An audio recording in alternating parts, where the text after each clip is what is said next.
the Sheldon School Board meeting for 11/14/2017 to order at 5:33.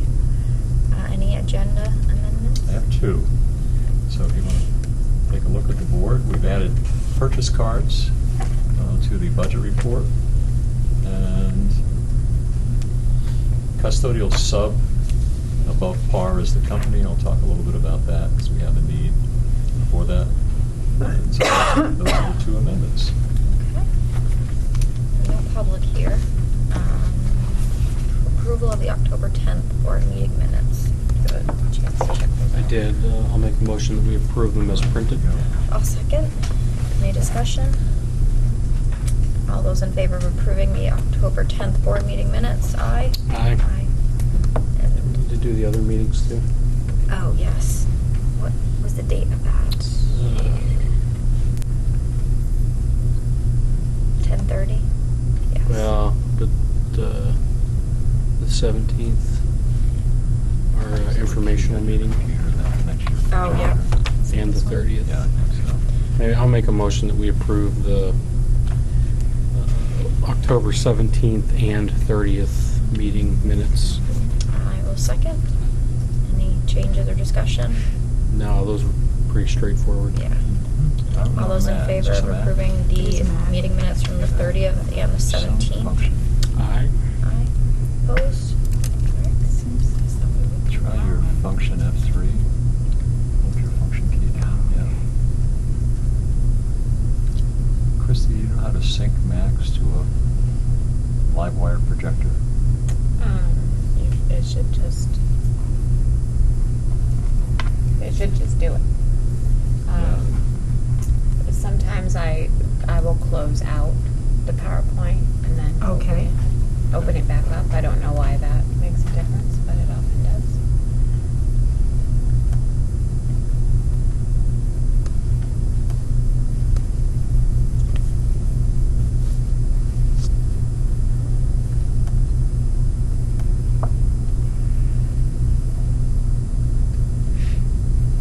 Maybe unplug it and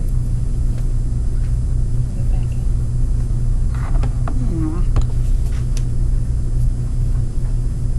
So, it's looking like it's, It's like it's your display. You have to go to connect it to a projector.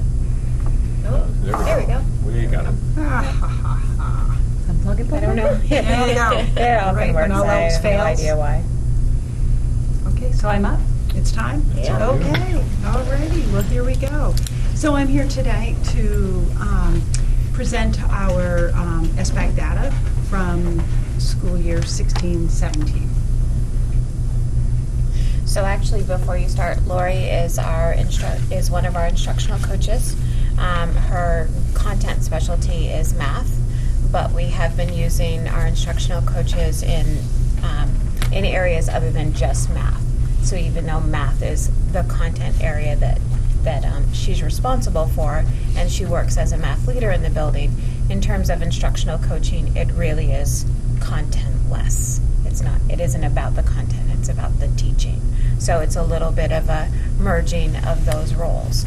So in the past, where we've had math leader specifically, now we're looking at instructional coaches who have had lots of training in the instructional framework and what that looks like. So Lori is our instructional coach for math mostly, and then Kosha Patel, who's presented here before but couldn't be here tonight, in literacy, and then Yeshua Pastina as our technology integrationist and also instructional coach. So. And all three of them had a part in putting together this slideshow. So we're going to start with the math data, and I'm going to take you to a document that I put together. And one of the things that we've been doing is really educating ourselves about how the test itself is put together. And on the math side, there's 4 claims. And those claims have to do with concepts and procedures, problem solving, and modeling. modeling and data analysis, and then the fourth claim is communicating reasoning. Now, for some reason, SPAC combines the scores or the items for problem solving, modeling, and data analysis, put that all together. So it's showing us 3 claims, there's really 4. I'm going to just slowly scroll down the, just slowly scroll down so you can see our numbers. The bolded number is our percent that are proficient. And in order to score proficient, you have to be proficient in all 4 claims. So we just need to keep that in mind. And then I've broken it out by claim. And I can go slowly if you have a question at any particular grade level. I've also included the percentage of students who are proficient for the SU and then for the state.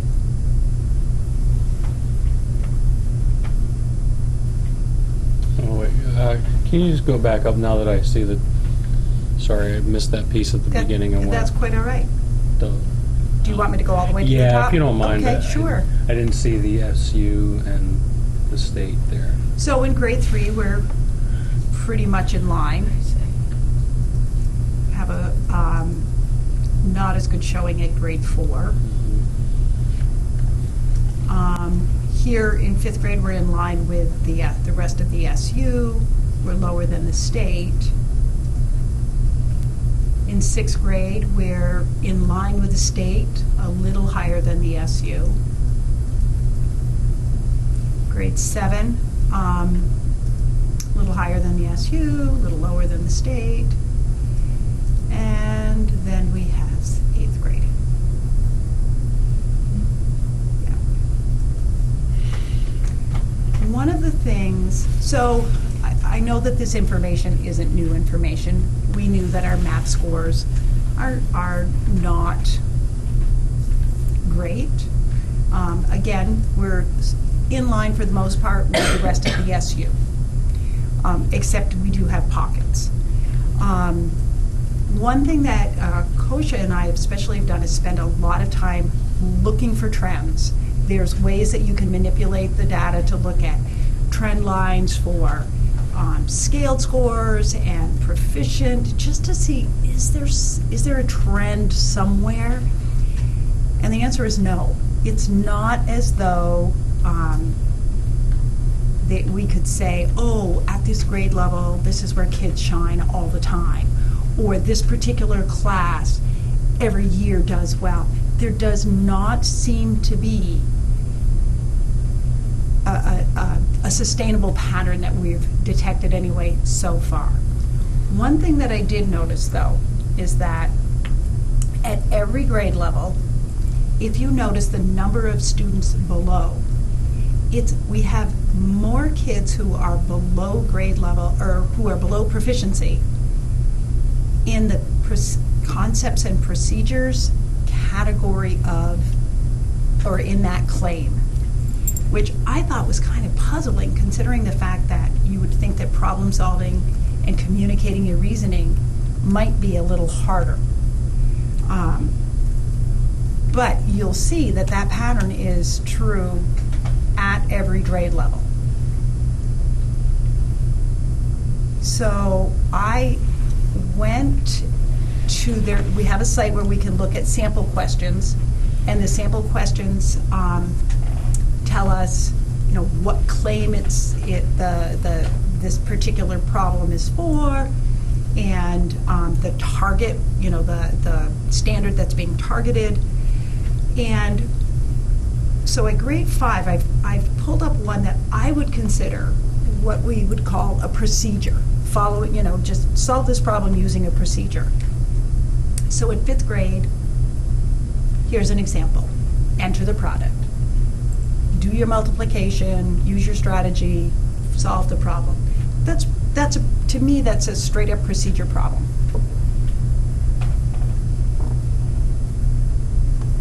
then when we look at something that I think is more asking kids to think about math in a more conceptual manner, is this problem. Which equation has the same unknown value? They're not asking you to solve this division problem. They're asking you to think about what's the relationship between division and multiplication. It's taking that understanding and putting it a little deeper. And I think that that's the shift that over time we've been making in mathematics. It's the kind of thing that the public has a really hard time with, because we've shifted from knowing how to do a procedure to solve a problem to asking kids to think more deeply about the big ideas of math. That shift has happened because without those deeper understandings, it's harder to move on in your math thinking, in your math reasoning, getting into the algebraic thinking. A lot of these big ideas about math, you have to, on some level, understand them. So that's our goal. And we have a lot of teachers in our school and in our district, in our supervisory union, who have had really good training. Either they've been through the VMI program at UVM or participated in math best practices. So we are trying to arm our teachers with good practices to help get at this kind of stuff and get our kids where we need them to go. Another example, where did I lost But myself? even in the question that Lori just showed, one of the things I think is interesting is that if you ask a student, how would you figure out the answer? Like if you didn't just know, right? If you really had to think about that for a while, one of the things they do is they try to do all of those problems. So they try to figure them out. Right. And so If I can solve the first one and I can solve another one. Right. And so if the answer is A, and so if they solve the first in the question and then they solve A and they're the same, then they're like, yay, got the answer. But if it's D, then that's a lot of stamina, right, to go through and continue and get them right, right? Because not only are you solving them, but you need to solve it correctly in order to be able to make that match. So even just the thinking about how do you answer a question like this is something that we are teaching, but it wasn't something that we were probably teaching years ago, a few years ago even. Right, and we are teaching, we are asking kids to do that, but I think sometimes when they have to look at multiple choices, they just get overwhelmed with looking at all those numbers like, oh my goodness, and they forget. They don't seem to be able to remember. Now, I can't say that that's true. This is one item. I have no idea how the kids did on this item. Mm-hmm. This is a sample item. It's just a representative of what's on the test. And they don't provide us with the opportunity to see how kids do on individual items. We don't have that kind of data available to us. So, and then if you're interested, I can show you a couple more like that. Like in 8th grade,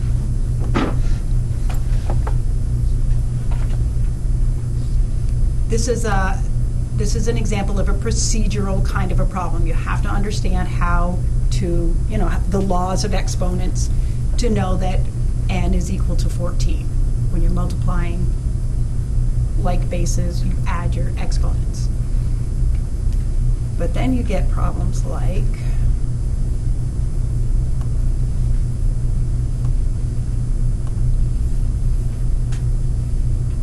this, where you not only have to know how to approximate the value of the square root of a number, right? So the square root of 37 is greater than 6, because 6 times 6 is 36. 36 is the square root of 36, so it's got to be something greater than 6, and you have to know that that's then 6 is less than 54, so that problem is true. There's so much complexity. The rigor on the test is pretty amazing. And so that's our job. Our job is to not only teach the concepts, but then also to raise the rigor in our everyday teaching so that they're not as flummoxed when they come to this problem. I was showing this to our new 7th and 8th grade math teacher, and she said they had done some amazing things in their classroom. They placed radicals on a number line. Those kids were able to figure out approximately where on the number line. She said, so I know that they could do that, but they would look at that and think that they couldn't because it's overwhelming. So it's about building their self-efficacy, their belief in themselves that, yeah, I can do this. I do know this math. Take it one step, one piece at a time. One piece at a time, right. Perseverance. So, I can see a kid coming to a question like this, though, where there's 4, I mean, it's a lot of concepts and 4 different questions in one. Mm-hmm. And if you don't know a lot of that, getting very, very frustrated and discouraged very quickly, and probably then you come to the next question and just assume that you don't know. right. And so, Kind of give up a little bit of. right, so building that perseverance, building that, that stamina, that yes, I can hang in here and I can figure out a way to figure this out. Yeah, Lori, so the 4 examples that you just gave us, where did those come from? They're on a site that SBAC has provided. It's sample items. I can get you the link if you're interested. I'm actually not that interested in looking at sample problems, but more to the point of, but these samples are reflective of what students are actually seeing on the SBAC test. Yes. Okay. Yes. And so, the simple question then is, if we know that the questions on the test are going to be asked this way, is our instruction matching that? That's our goal. That's what we're Okay. working towards. Yes. Because Yes. Again, right? 4 in a row to figure out, the average student, right? Daunting. I don't want to do this. Mhm. True. Right, exactly. And I'll play the odds. yeah, and I remember those tests. I'm case in point, Exhibit A, which is embarrassing. But if this is what they're saying in class every day, then it's certainly not as overwhelming, and right, it builds that capacity to where, oh yeah, I can do that. 'Cause Yeah. that's what I've seen every day. Right. Well, and so that's a great segue into the Okay. rest of the slideshow. So thank you for asking that. So that's some of the math data. Kosha put these numbers together. Again, the highlighted column is the proficiency level or the percentage of proficient at each grade level. Again, they had to be proficient in all 4 claims. In the ELA side, the 4 claims are reading, writing, listening, and research. And then next to it, she just broke out just the reading, and she added together all of the kids that were nearly at, or above. And so if you do a little math, we can see that it's about 35 students, 35%, I should say, 35% of our kids must be nearly, because 38% of those kids are either at or above. Those are the kids we really want to target, those kids that are nearly there. We want to target everybody. We want everybody to do better, but that's that target audience that we really want to be working with and pushing into the meeting stage. Lori, a question to Christy or you.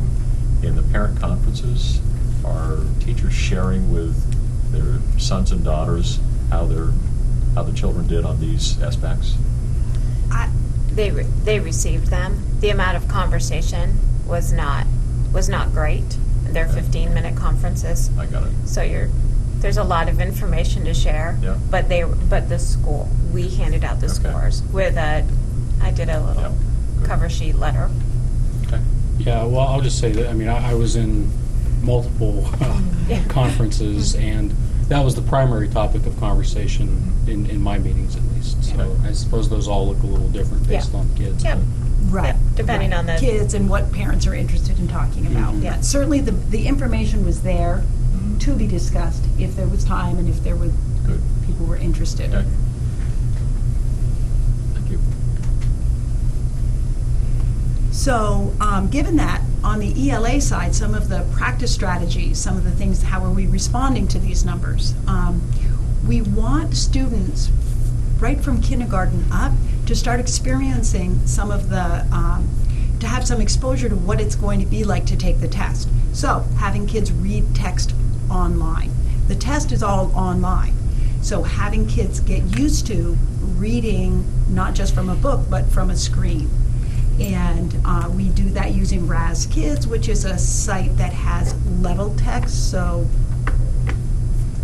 you can make it accessible to as young as kindergartners. And kids have individual accounts, and the teacher loads in the level that they are, so they get to access texts that are just right for them. Right, exactly. Newsella is more for older kids, and it is based on the news. And what's really neat about that site is you can change the Lexile or the reading level, so it will be the same topic and will look very similar across the classroom, but the complexity of the text itself is changed so that everybody could be reading about the same thing at their level. And then we use Google Classroom a lot to post things that kids have to read right on from Google Classroom. Some other things that we're working on is this idea of stamina, and while this is specifically about reading, I think it's also true on the math side. So build reading and writing stamina in the classroom, which I can say from I just left the classroom last year, and about 4 or 5 years ago we started being trained in the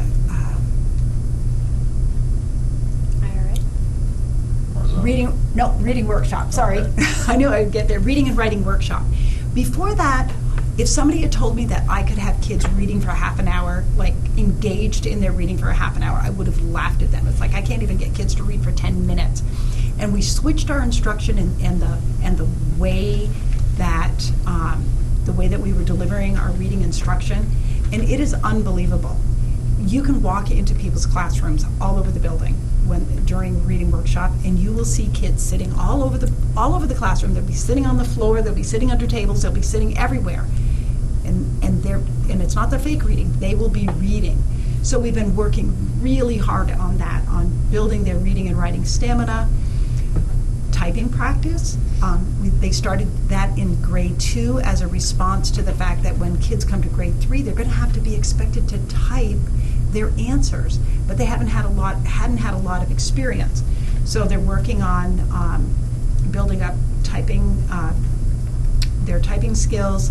Yeshua told me that the 2nd grade teachers committed to having the kids typing in their classrooms 1 to 2 times a week in addition to tech class. So that's really great. On Chromebooks, because usually in kindergarten and 1st grade they use a lot of the iPads, and it's very different. And we don't use iPads to do the SBAC. You could, some buildings do, but we don't. So they have to learn how to use the Chromebook in a way that means they can navigate. Right. And then navigation, learning how to really use a split screen. So here's another example of, this is what I mean by a split screen. Kids will have text on this side to read, and it's generally a fairly long text. And then questions to answer on the other side. So that's what I mean about a split screen. So getting used to that format, that, oh, I'm going to have to scroll down, I'm going to have to scroll down, and then answer my question over on the other side. So this is what the test looks like. And in response to that, teachers in the upper grades have started mimicking what it looks like on the SBAC in their own work. So this is, I think that this was done through Google Classroom, and on the Chromebooks you can split the screen. So here's the reading, whoops. Oh, I might not be able to manipulate You probably it. can't. It looked like a screenshot. Yeah, so on this side, you can scroll down and read it, and then you do your work on the other side, and this is teacher-made. So, Jason, the question that you were asking about, how are we matching the work? And then other ways we are responding is through our PLC, our professional learning communities, which I'll talk about all these things briefly in a minute.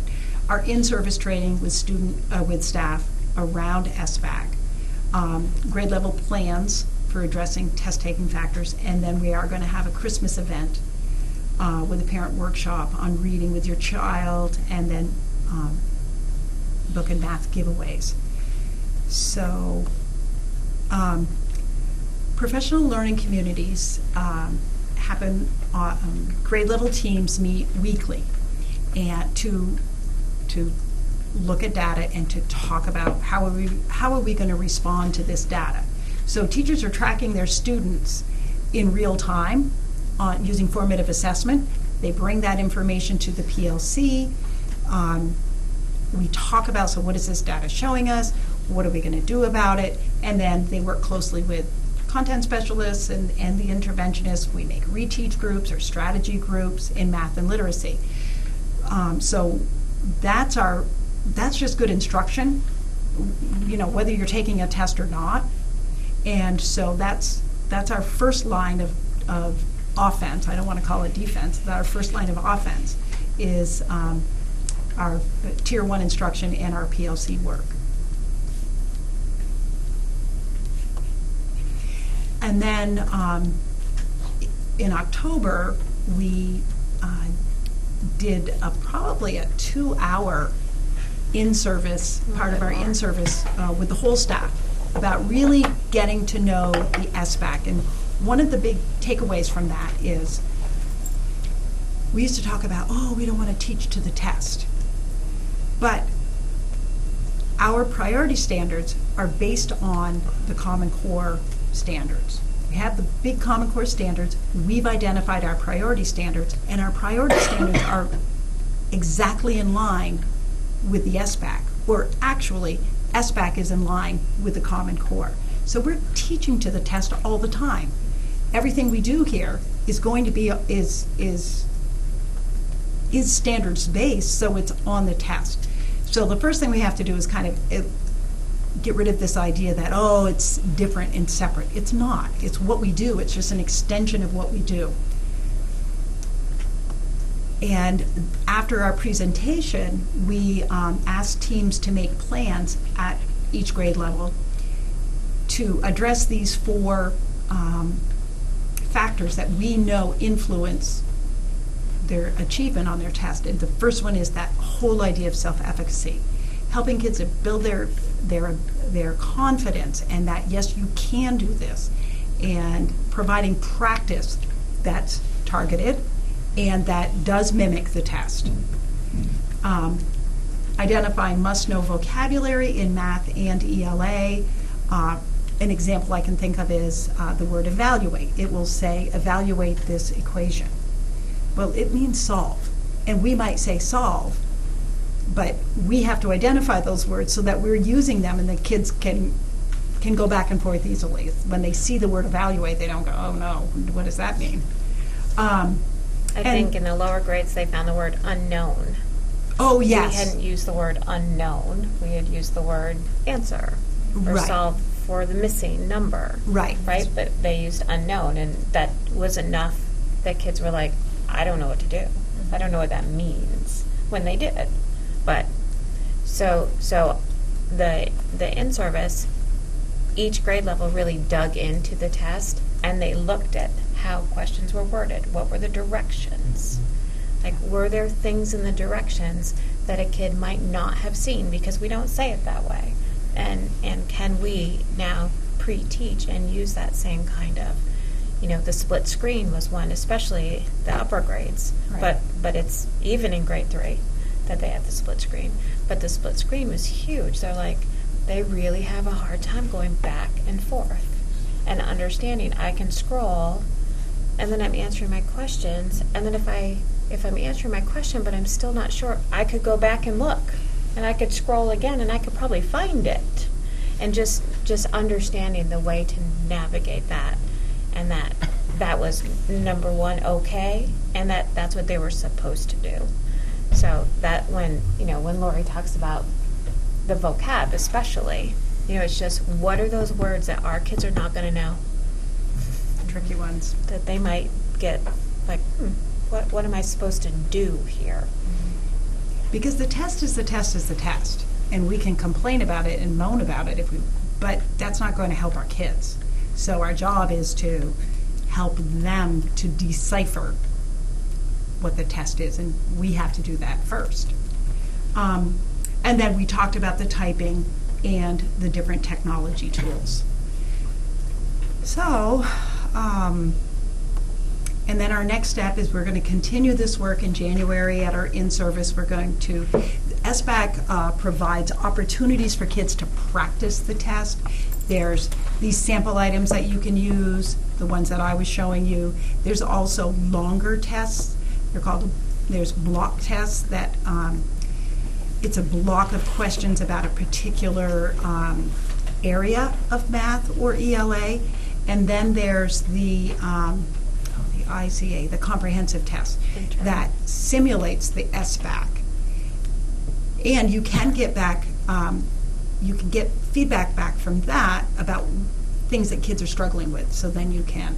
Because it's teacher scored. Right. Because those particular ones, the interim or the comprehensive, is teacher scored. So, as a teacher, you have an answer key, Yeah.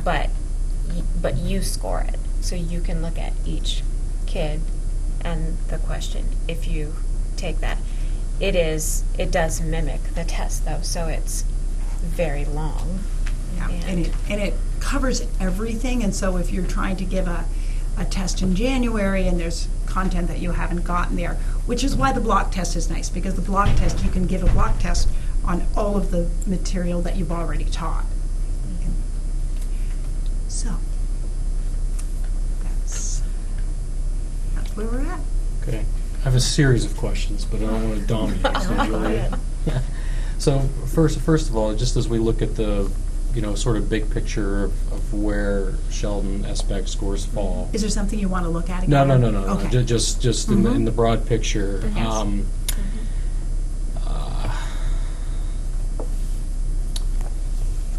Shoot, I lost my train of thought on that question.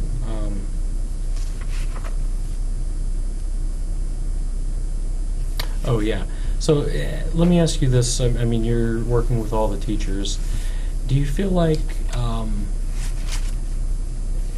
as a board member, certainly, and I'm sure as a teacher leader, we all like to see those scores higher. Do you feel like there's a disconnect between, like, the actual quality of work that's taking place in the classroom, where students are scoring in local assessments, to where they are on SBAC? Is there a gap there? So I think what you're talking about is rigor. Okay. And I would say that we are continually working to make sure that our assessments meet that rigor. Mm-hmm. Are we there yet? Mm-hmm. No. And it's an SU initiative, actually. We have our we have our curriculum. We've identified our priority standards. We have proficiency scales, which help teachers to know, so what is it going to look like when they're there? And what both the literacy leaders and the math leaders are working on is building a bank of sample items that would be examples of, you could use that on a test as you're developing it. But all that work takes time. Mhm. But that is definitely our goal. And I think that, this question of rigor can't be, underestimated. We need to be focusing on that. Mhm. Okay.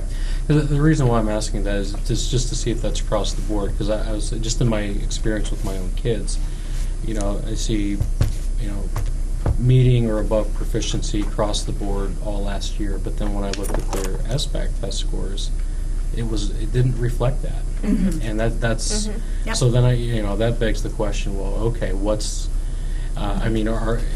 one's inaccurate, number Yeah. one, Yeah. and Yeah. if so, what's the cause of that? Yeah, I think that's a great question. I think it's a fair question, and I think it's one. I know it's one that Libby has been asking Mhm. for at least 2 years. Yep.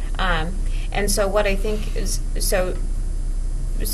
I wouldn't be prepared to give a presentation on this at this moment because I just got the information today. But we have done some screening, right? So we did some F&P screening and math screeners across the board. And those are supervisory union-wide, and we all take the same. It was developed as a supervisory union. All our kids take the same one. And so when I look at that, right? When I look at our scores, so our proficiency scores, let's say it doesn't matter, second grade, in terms of, on the F&P proficiency, and I compare that to other schools in the district. Mhm. There's places where we're consistently higher. There's places where we're the same. There's places where we're somewhat lower. There's no place where we're like completely off the charts in a whole different ball game. Mhm. And so, and that is comparing out those proficiency scores to other schools in our SU that might do better on the SBAC, or grade levels that might do better on the SBAC. And so what that makes me think is that what that leads me to cautiously think is that we are upping the rigor, and the screeners and the information that we're gathering should be a predictor of how well kids do on the SBAC. Should be. It's not. I mean, when we look at it, it's not. And so our theory is it's not because of the things about the test that we have not spent enough time teaching. Mhm. And so our theory, right, and what our goals are this year is that our focus is really on our proficiency standards. Those are the things that we have to be sure our kids know and are proficient and are able to do. And with that, we have to be sure that our kids feel comfortable with the language and the format of the test. Mhm. Because if we're getting the content and they're showing that in lots of cases they can do that content and they can even do the rigor, then the question is stamina, format, vocab. And so really that's what prompted our in-service was that at the end of last year, we just threw our preliminary SBAC scores, right? They weren't official yet, Right. but we had scores back. We threw those up and we said, what do people think? And there were teachers who were like, I would have never predicted that. I would have thought they did better. Mhm. And so that was a surprise. And so then the question was, well, why? Mhm. Why didn't they? Right? Is there some kind of bias that we're sending about the test in general? Right? That this is an interruption in our learning? If we're accidentally, right, unintentionally sending a bias like, we have to stop and do the SBAC, and then we'll get back to real learning, that places a value on the test, and kids are going to follow that. Right. And we may be doing that without even realizing we are. And so those kinds of things we're paying a lot more attention to this year. So I would say, we aren't devaluing any of that, because I do think, when you go around the building, there's some great instruction happening. The other thing I would say is our teachers do a really great job scaffolding and supporting students. And there are times when we probably have to pull out a little bit sooner or a little bit longer and say, you can do this on your own. I know you can. I know you can do it. And so building that self-efficacy, because we have kids who, they get the 3, they get the proficient, they're doing it, but they need just a little bit of encouragement that they can't necessarily get on the SBAC. Yeah. And so figuring out that balance, right? Because you pull out too quickly, a kid shuts down. You stay too long, they don't ever get that sense of, I can do this on my own, right? So it's figuring out that balance. But as the instructional coaches have asked the same questions, and we have too. Today I just got our SU-wide common assessment data, just like 2 hours ago. Yeah. So that's what I was looking at, just to see, because I anticipated that question. So I'm like, Well, I didn't want to disappoint you. Yes, thank you.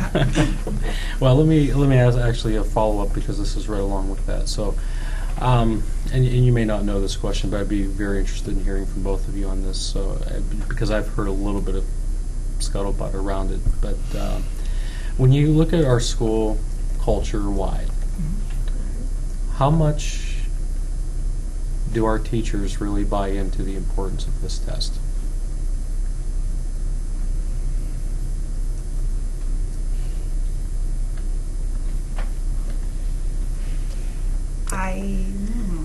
That's a great question. Yeah. And it's hard to gauge. I don't think anybody is going around saying, I don't want my kids to do well on this test. I don't care if they do well on that test. I mean, I don't believe that that's the problem. I do think it is, more than anything, this idea of it being not a seamless part of what we do. That it has been viewed in the past as an interruption. It's this add-on. It's an event. What? It's an event. It's an event. And I think that as we work harder to help people see that it is a continuation of the work that we're doing, that it's all just a part of it, then I think that people will be willing to use the tools that we know are available to us to help kids be better prepared to take that test. And I agree.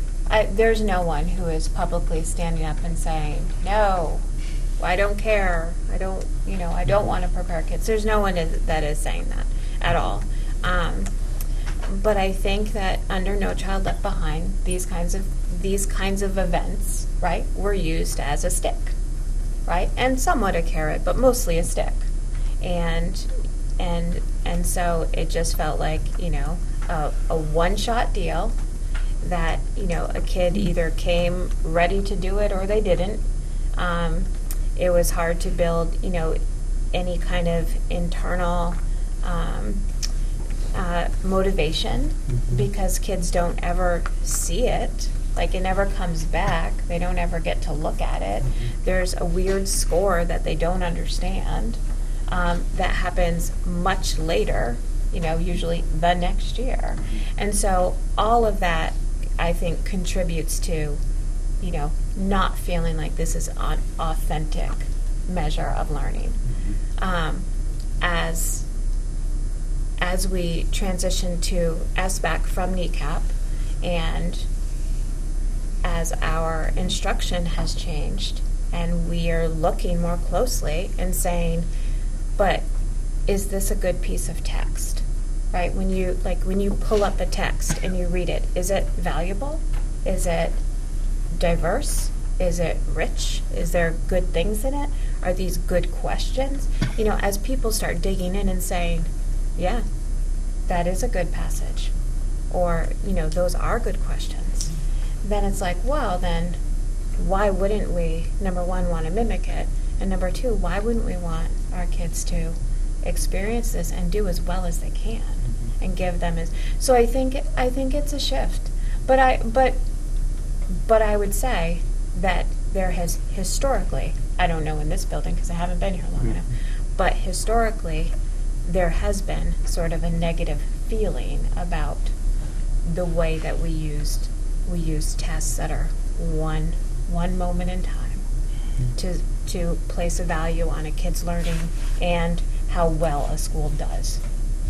So I think there's a little bit of skepticism. Yeah, and I'll tell you why I even asked that question, because I wonder about a school culture issue that contributes to these scores, because I've just, as I've coached kids, as I deal with kids, sometimes I'll just ask them, you know, what do you think of the SBAC? And the majority of them, the very first response that I get is, oh, that doesn't count toward my grades. That's the very first reaction to it. Right. And I'll just say this as a school board member, that is not the reaction that I want to hear from our kids. And it makes me wonder that they're getting that from somewhere, and I don't know, is that parents, is that other students, is that directly from teachers? I don't know. But that's symptomatic of a culture issue that Actually, I think I can speak to that. Okay. I think that one of the things that the test itself and testing itself has in the past created a lot of anxiety for kids. And so one of the ways that we help them to feel better about it is to say, I mean, I've said those words, this doesn't count for your grade. This is not, like they're worried they're going to fail. They're worried about taking the test. I'm going to fail. Am I going to go to the next grade? All of those kinds of things get attached to a test. So as a way to help them feel a little better about it, I certainly have said to kids in the past, this doesn't count for your grade. It's to help us to know how we're doing as a school. We want to see how how all of our learners are doing, so just do your very best. But probably the part that they hear and take away is, it doesn't matter. It doesn't matter anymore. Yeah. Right. But I've never said to a kid, I don't want you to care about this. This doesn't matter. So it's finding that balance between helping kids to feel okay about taking that test. And I think we've found a better way now. I think that we have. I think the fact that now that we have the state standards, right? Before we were using the Vermont standards, and NECAB was aligned to that. Now we've got this different set of standards, and we're in our, as I say, we've identified our proficiencies and our priority standards. We've developed these proficiency scales. All of that is moving us in a direction for kids to be able to do a better job. And I think we do need to change the way, change our own attitudes, and to change the way that we're talking about the test to kids. Yeah, so which I think is probably what your point is. Yeah, I think so, because I appreciate that honesty, but again, this is just a personal observation, but again, trying to think through that lens. My instinct is, as soon as kids hear from an authority figure, a teacher, that this doesn't count toward my grades, their even though the intent of that might be to cut some of that pressure, my instinct is that their interpretation of that is this doesn't matter that much. Yeah. And therefore that changes the whole motivation factor going in, which would at least account for some of the disparity that I think experience in quality instruction, and then that just not showing up in the test. I wonder if, and I don't have the answer to this, but maybe just a thought, maybe some type of school-wide common nomenclature that, just about, positive communication about the test, that, Mhm. you know, this isn't, you know, even just something we have to do, but this is something that we want to do, that we're excited about, because Mhm. this is measuring. And then, you know, and I know I've asked you this before, and I've asked Linda before you, like, these tests are just no fun for kids. They're not fun for anybody, Right. but especially kids. And I remember sitting there for 2 hours just looking out the window, give me a break. But I wonder if there's some way we can incentivize that. You know, if Yeah. a certain percentage of a class, you know, increases, and when we get those preliminary scores back, if, you know, half the class improves, then, you know, pizza party or whatever, you know, but just something to say that, you know, to keep kids at their top motivation game going into that, to say, look, this is important. Because again, I mean, I'm the first one to say that I don't think that these are the best reflection of how kids are actually doing, but it's the only measurement, and we hear it from the public, Yeah, even at I agree. our meeting a few weeks ago. Yeah. Yeah. If your school's scoring high, no one asks any questions. Right. It's all Right. good. Right. And if it's low, then, you know, I hate getting beat up by the Yeah. public on those types Yeah, of things. Yeah. I do too. I think it's a great point. I know that grade 5, 6 worked really hard last year, just as a team, to talk about, you know, what is it, when you're working hard on this test, what am I going to, so as a teacher, what am I going to see you doing, right? Because I can't interfere with you taking the test. I can't look at your questions, I can't help you, I can't do any of those things. But I'm going to know you're working hard when you're doing what? Like, what are the things I'm looking for? And so, so Lori was on the 5-6 team, and she and her colleagues, you know, they came up with, this is what it looks like. If I'm an observer, I'm going to see these kinds of things. I'm not going to see the Chromebook shut down in 15 minutes, because this is, you know, we have an hour and a half block to do this. You may not need a whole hour and a half. You may need more than an hour and a half, but 15 minutes is not going to cut it. So I'm going to see you working. I'm going to see you going back. I'm going to see you using your, you know, scratch paper to figure things, right? So they talked about, you know, while I can't help you, you know, what does effort look like from my perspective? And, you know, and then they took a break after, you know, so they did a piece, and then, you know, and the kids did work hard, and then they went out and had extra recess or something, you know, so it was, you know, Little now. snacks in between. They had snacks, and, you know, and they'd be working hard, and you just go by. And my "Oh, guess- working so hard," and give them some yeah. goldfish. Yeah, I think those are great, but I mean, I guess my thought Yeah. is, if we could Even more with incentivize that even more, Yep. and make this, you know, big school-wide. I mean, you know, Yep. we have a number of key celebrations through the year that Yep. I know the whole school gets energized over. Yeah. If we could, you know, think of ways to Yeah. to Yeah. make So- that high motivation. So Yeah.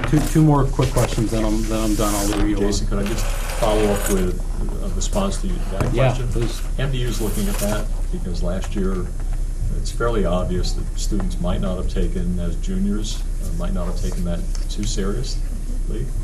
And I'm having conversations with seniors this year, last year's juniors, and the administration is working with the students to figure out what it would take for them to take it more seriously. And it's moving from juniors to freshmen this next year, Right. so that changes it up as well. And partly for that reason. Yeah. Right? Because it's a statewide thing, I think. Statewide, Yeah. juniors were like, no thanks. Yeah. And so there's That's fair. a way to correlate the 1 through 4 rubric standards to numeric grades, and some schools are doing that. And Yeah, so it's not hard to. So they understand that it can count.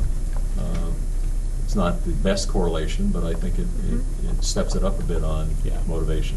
Sure. So with that, is there any chance we're going to get scores earlier this time?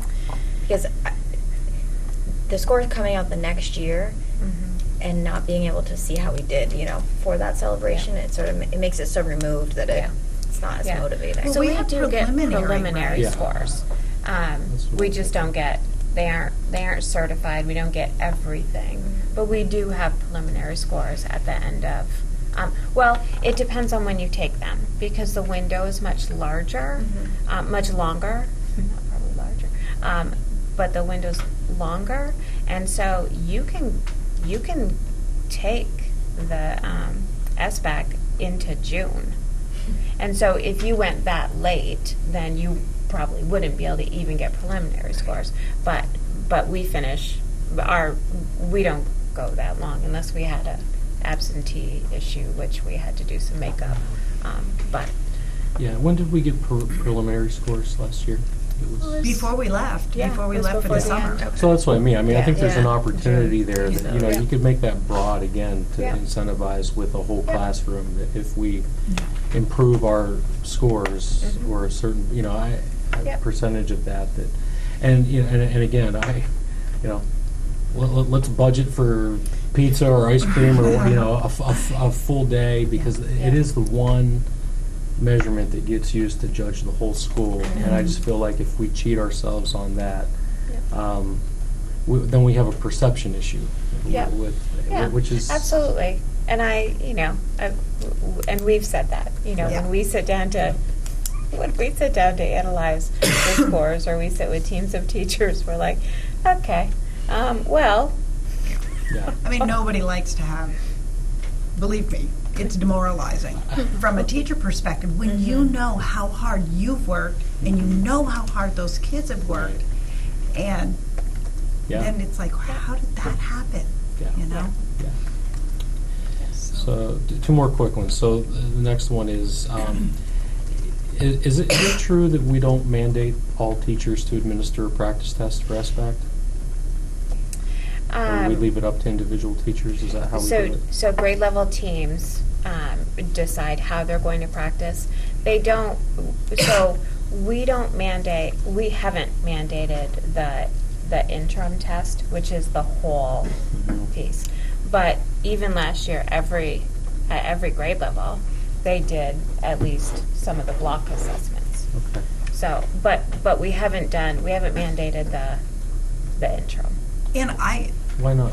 I honestly can't say that I ever felt that it was a mandate to give those. Right. It was offered, it was explained, it was shown, we had the opportunity, we Yeah. chose to, but it wasn't a mandate.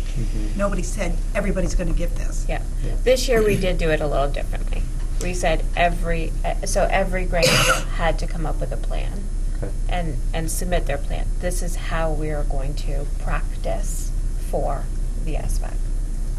But why not the full test? Because, I mean, that seems to me like if we have a stamina problem, that's a great way of getting Yeah. at that. Yeah, it's just really long. Okay. So that's been, so, you know, I think that I would be,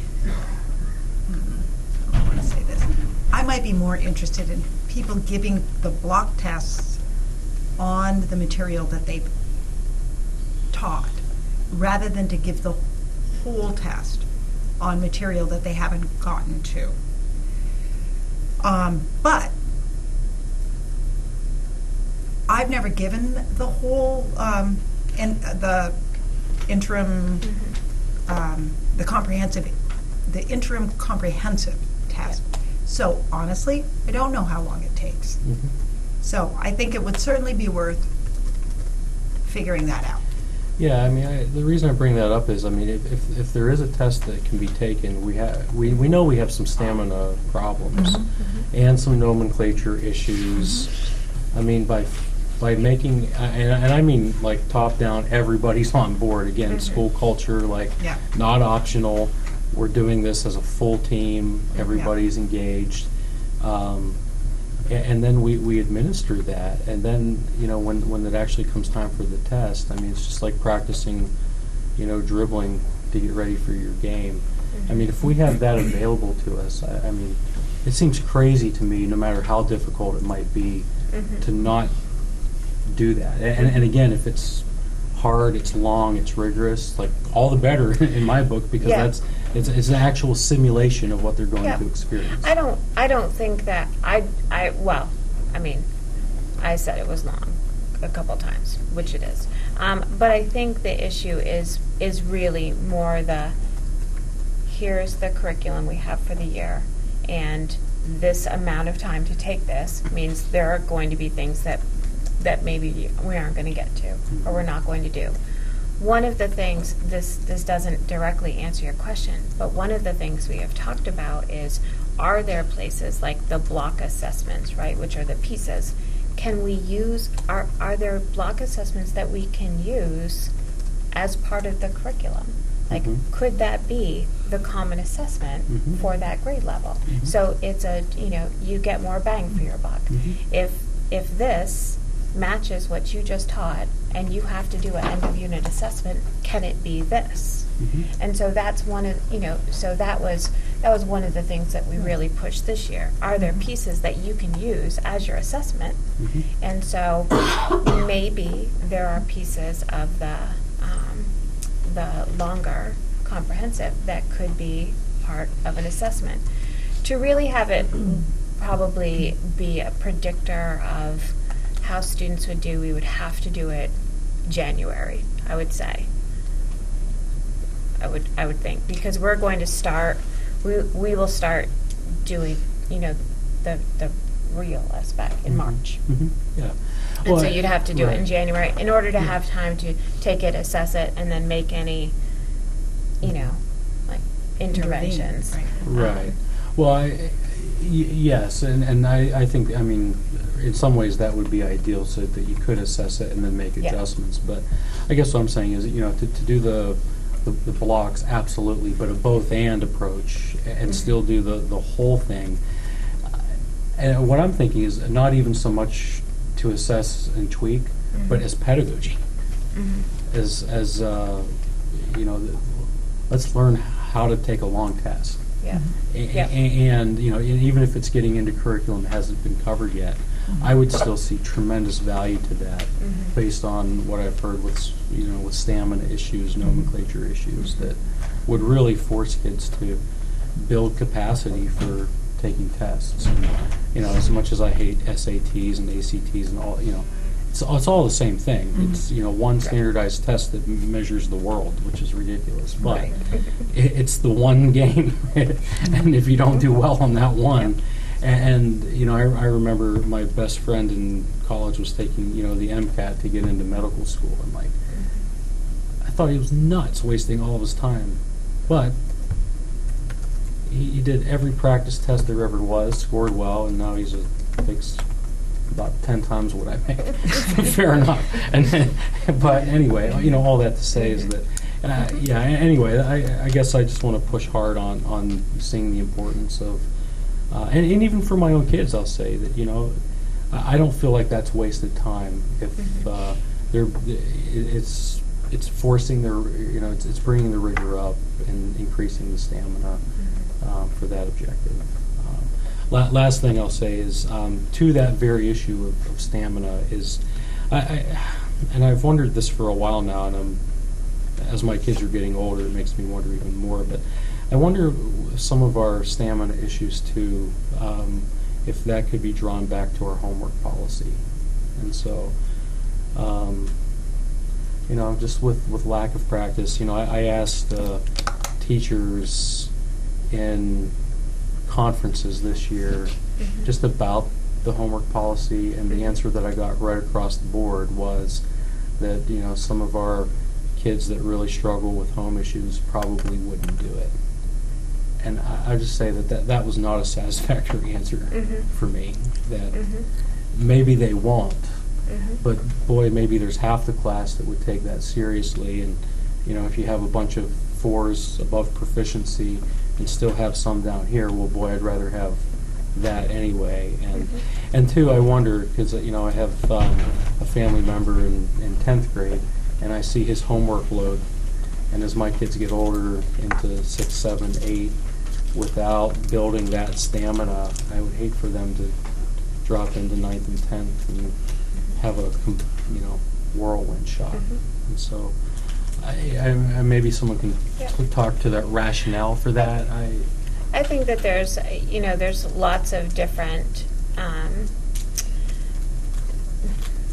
values around homework, right?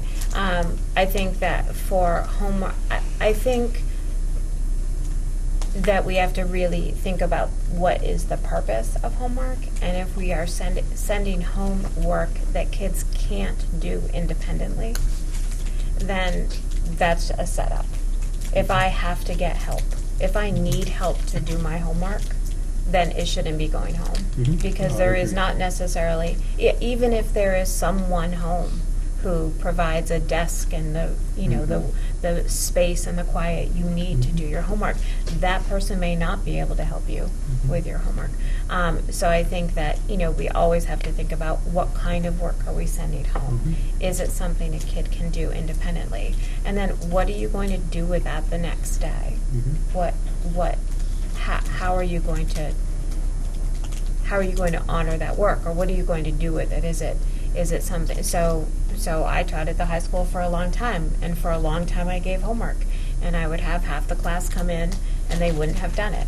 And so it's like, well, if I go over it, then this half that didn't do it is not going to be able to make it up because I just went over it all. So I either have to give them something else, or I mark them off for not doing it. And there's lots of reasons why they might or might not have done it. And maybe it's because it was a bad homework assignment, or maybe it was because they had other stuff happening and they weren't able to do it. So lots of different. But what I found in my own practice was, okay, now what do I do? Because I have half the class here and half the class there. So in my own practice, when it was something really important, we did it together. So we did it in the classroom if it was really important. But I always gave reading. There was always reading homework, but it was reading a book at their level that they could do. And if there were kids that couldn't even do that at home, then maybe there was time during the day when they were able to do that, and so that they could come, but it's really thinking about, there's lots of research around there that, that points to homework completion or not completion as a socioeconomic issue. And so we don't want to set our kids up for failure for no fault of their own, right?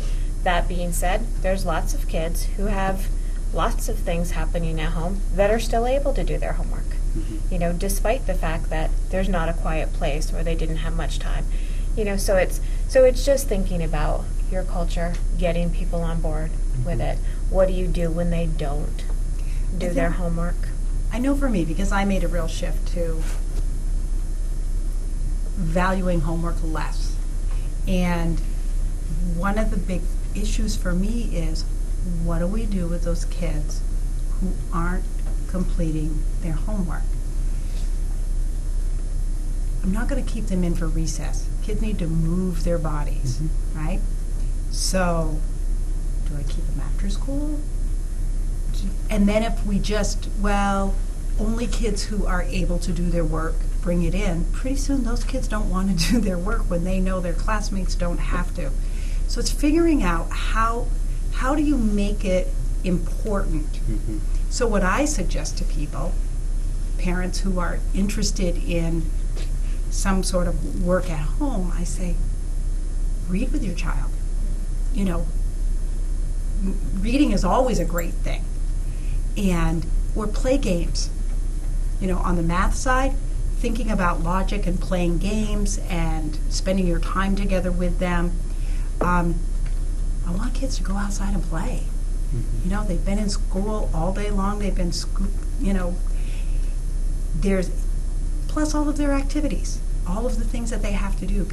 Kids would look at me with panic, but I've got hockey tonight, or I've got this tonight, not just hockey. I say hockey because my kids played hockey, but, so it's finding that balance between the really busy lives that many people live. We've got a variety of people. Some kids go home and they're booked from minute to minute every night because they've got all kinds of other commitments. We've got kids who go home where the opportunity for a quiet spot to do anything is not, or the chaos that comes with getting at home.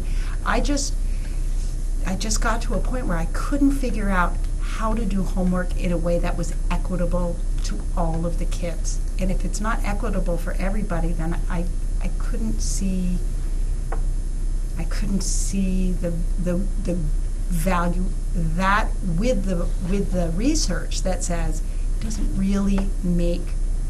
I want to make sure I'm saying this correctly. It doesn't impact standardized tests. It doesn't have that kind of impact. There is some impact, depending on the kind of homework. It can have an impact on like how they do on a particular test. Mm-hmm. Yeah, I question some of that latest research that comes out. I really do. Mm-hmm. And but furthermore, I mean, I hear what you're saying, but again, I think about all the lost study habits that aren't being built. Because again, most high schools I know assign homework, and many teachers an awful lot of it. And I know that's true when you get to the college and grad school level, because that's where I teach. Mm-hmm. And so again, just thinking about a student coming all the way through pre-K 8 Sheldon without ever building that study skill set, going to that next step is just concerning. And then again, it makes me wonder again with a SBAC stamina issue that just the simple I remember 5th grade math, just worksheets, coming home, this is what we learned in school that day, and whether it was, I forget, decimal fractions, whatever 5th grade math is. But I just remember sitting there for maybe an hour every night with Bon Jovi playing and just doing worksheets. And I wasn't a particularly good student, but most of the time I at least did part of it, maybe not all of it. And so anyway, I just think about if the whole thing's completely jettisoned, what are we missing in that? Mm-hmm. And I wonder if cumulatively that even shows up on something like SBAC. But that's not even my primary concern. It's more just building the study habits that they'll need to succeed in high school. So anyway. I don't disagree about that. Yeah. I go back and forth on how I feel about homework, but because I've seen a lot of bad homework over the years. Oh yeah, and I don't want that either. But I will say, time management. How to help kids understand, that here are the jobs I have to do. Here's the time, right? No matter how much homework a kid had, as soon as they hit college and they're only going to class for 3 hours a day, they're like, yeah. But you have a lot of homework to do, and when are you going to build that in? And it is up to you when you do that. And do we give kids, one of my questions would be, do we give kids time during the day to think about that, right? I have this work to do. When am I going to do it? And how am I going to get it done? Are those conversations that we even have, right? Right now we have 30 minutes.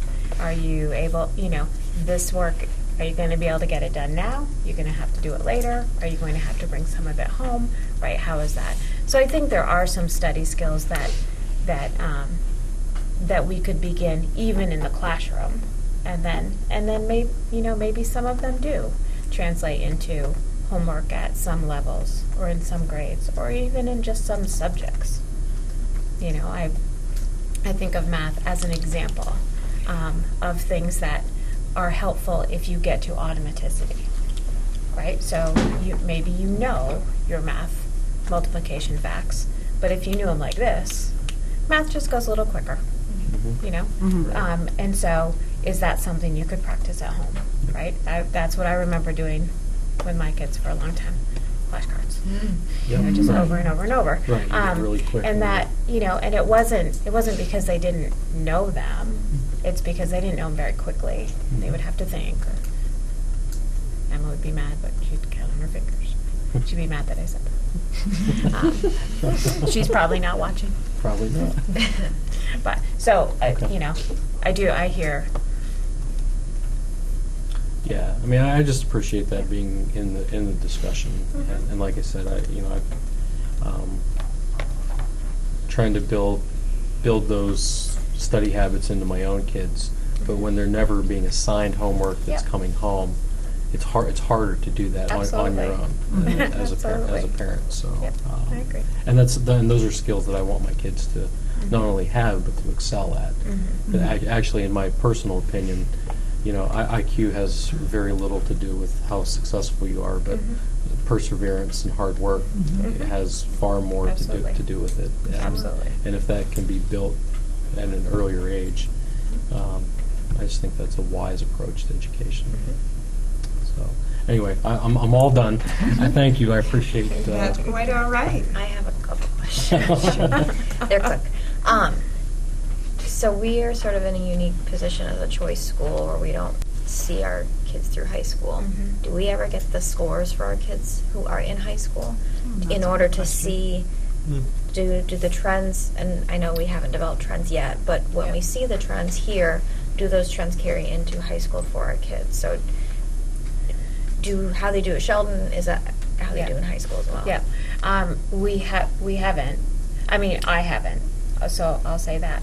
But also, so the first class since I was here are sophomores, and so they, but they're They going wouldn't have even taken the they test wouldn't have then. taken it yet, but they Well, I now wonder they what's will. going to happen if that cohort now of they kids will will take miss it. taking it. I don't know. I don't know how that's going to play out. I didn't read enough because I don't teach at the high school, so it's like, oh, they're going to shifting to ninth grade. But I would think that with the test shifting to ninth grade, it would be easier, just because they have just, they're closer to you. By the time they get to be juniors, they feel a little bit further away. But we haven't, and so that would be interesting to see. Statewide, the performance on the test goes down. The older students get statewide, right? That doesn't mean that this group would or any group would, but just statewide, the scores are lower. Gotcha. But that would be, interesting to track. Travis, do you have any questions? No, I'm sorry I got here late. We can share the PowerPoint. Which is very, it does strike home though, because I was just picking my son up from tutoring, where they also have they don't send homework home. Yeah. But he's missing some skills in some language areas where he needs practice. And we try the best we can. We read every night, I think since he was born. Yeah. My wife being a librarian helps. Yeah. I would say Even so. with that kind of practice, and more practice in the classroom was needed. Yep. So Yep. that's just a sign where sometimes it's not about the quantity of the homework; it's the quality of the homework and the Absolutely. purpose behind it. Absolutely. Because I again, agree. I hate worksheets. I think they're pointless. Like in piles and piles of worksheets and repetition. But if there's an actual meaning behind it, Yep. then you've got something. So I will say that that I know that at especially in the lower grade levels, for things like sight words, that bags often do go home. So a teacher especially a student who maybe doesn't recognize many of the sight words, that at that grade level the benchmark is that they should, that a teacher will send home a baggie and just say, if you could go, sort of like flashcards, if you could go through these sight words with your kid, that would be great, because these, he should know 50 words and he knows 17, and so here are the ones he doesn't know. Here are the ones he does know. So put those in the mix too, so that like he can be excited when he gets what he knows. But these are the ones he doesn't know. So that does happen. It doesn't happen every night, right? It isn't. But I know that there are some targeted homework practices that happen. So similar to what you're describing. Thank you very much. You're welcome. Thanks, Lori. Hopefully next year we'll come back with some better news. It's nice that we're paying attention to this and that we're looking at trends. So it's what it's about. There we go. Thank you very much. Thank you for observing because you behave yourself very well. Oh, good, Yeah, yes. you can come back. Okay, I get that. I'm not sure I want to. Yeah, we're Well, not- until the scores are better, Right, then I'll be back. Right, we're used to kosher, so it's, having good behaviors. So strange. Oh, okay. Yeah, tell it that. Yeah, I'm gonna tell her that. Yeah. I'm trying to imagine in my Hard mind. to believe, Yeah, like, right. what would that look like? Yeah. All right, see you all. Thank Thanks, you. Lori. Bye, Take Lori. care.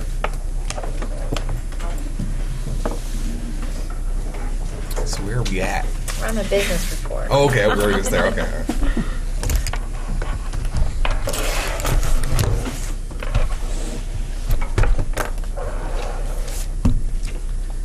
Here's where we get the good news. Yeah. Think so? This is really good. Poor Laura. Oh, it's thicker. Oh, no, there's okay. Even the double-sided, so it doesn't seem like it's such a big deal. Yeah. I was like, if that's one packet, I'm just going to walk out now. Before you dig into it too much, let me All right, just say, when do you have one? Or, Yeah. come back. Sorry, thank you. For Travis's edification, and to say, I actually had 3 agenda amendments, and the third one is an update on the solar. So, Travis, we're going to talk about sub-custodial options that we have and purchase cards. So there's 3 amendments. So this is draft 2 of fiscal year 19, your fiscal 19 projected budget. Not a lot of changes since your last draft. The first draft of our assessments will be going to the Franklin Northwest meetings tomorrow, hopefully. We're trying to review and think about and look at how we assess, and just thinking about lots of things and what it makes sense to merge and what the budget should look like when so many revenues are coming into the SU, and where do we reflect those. So we're just, a lot of moving parts, as you know from last year.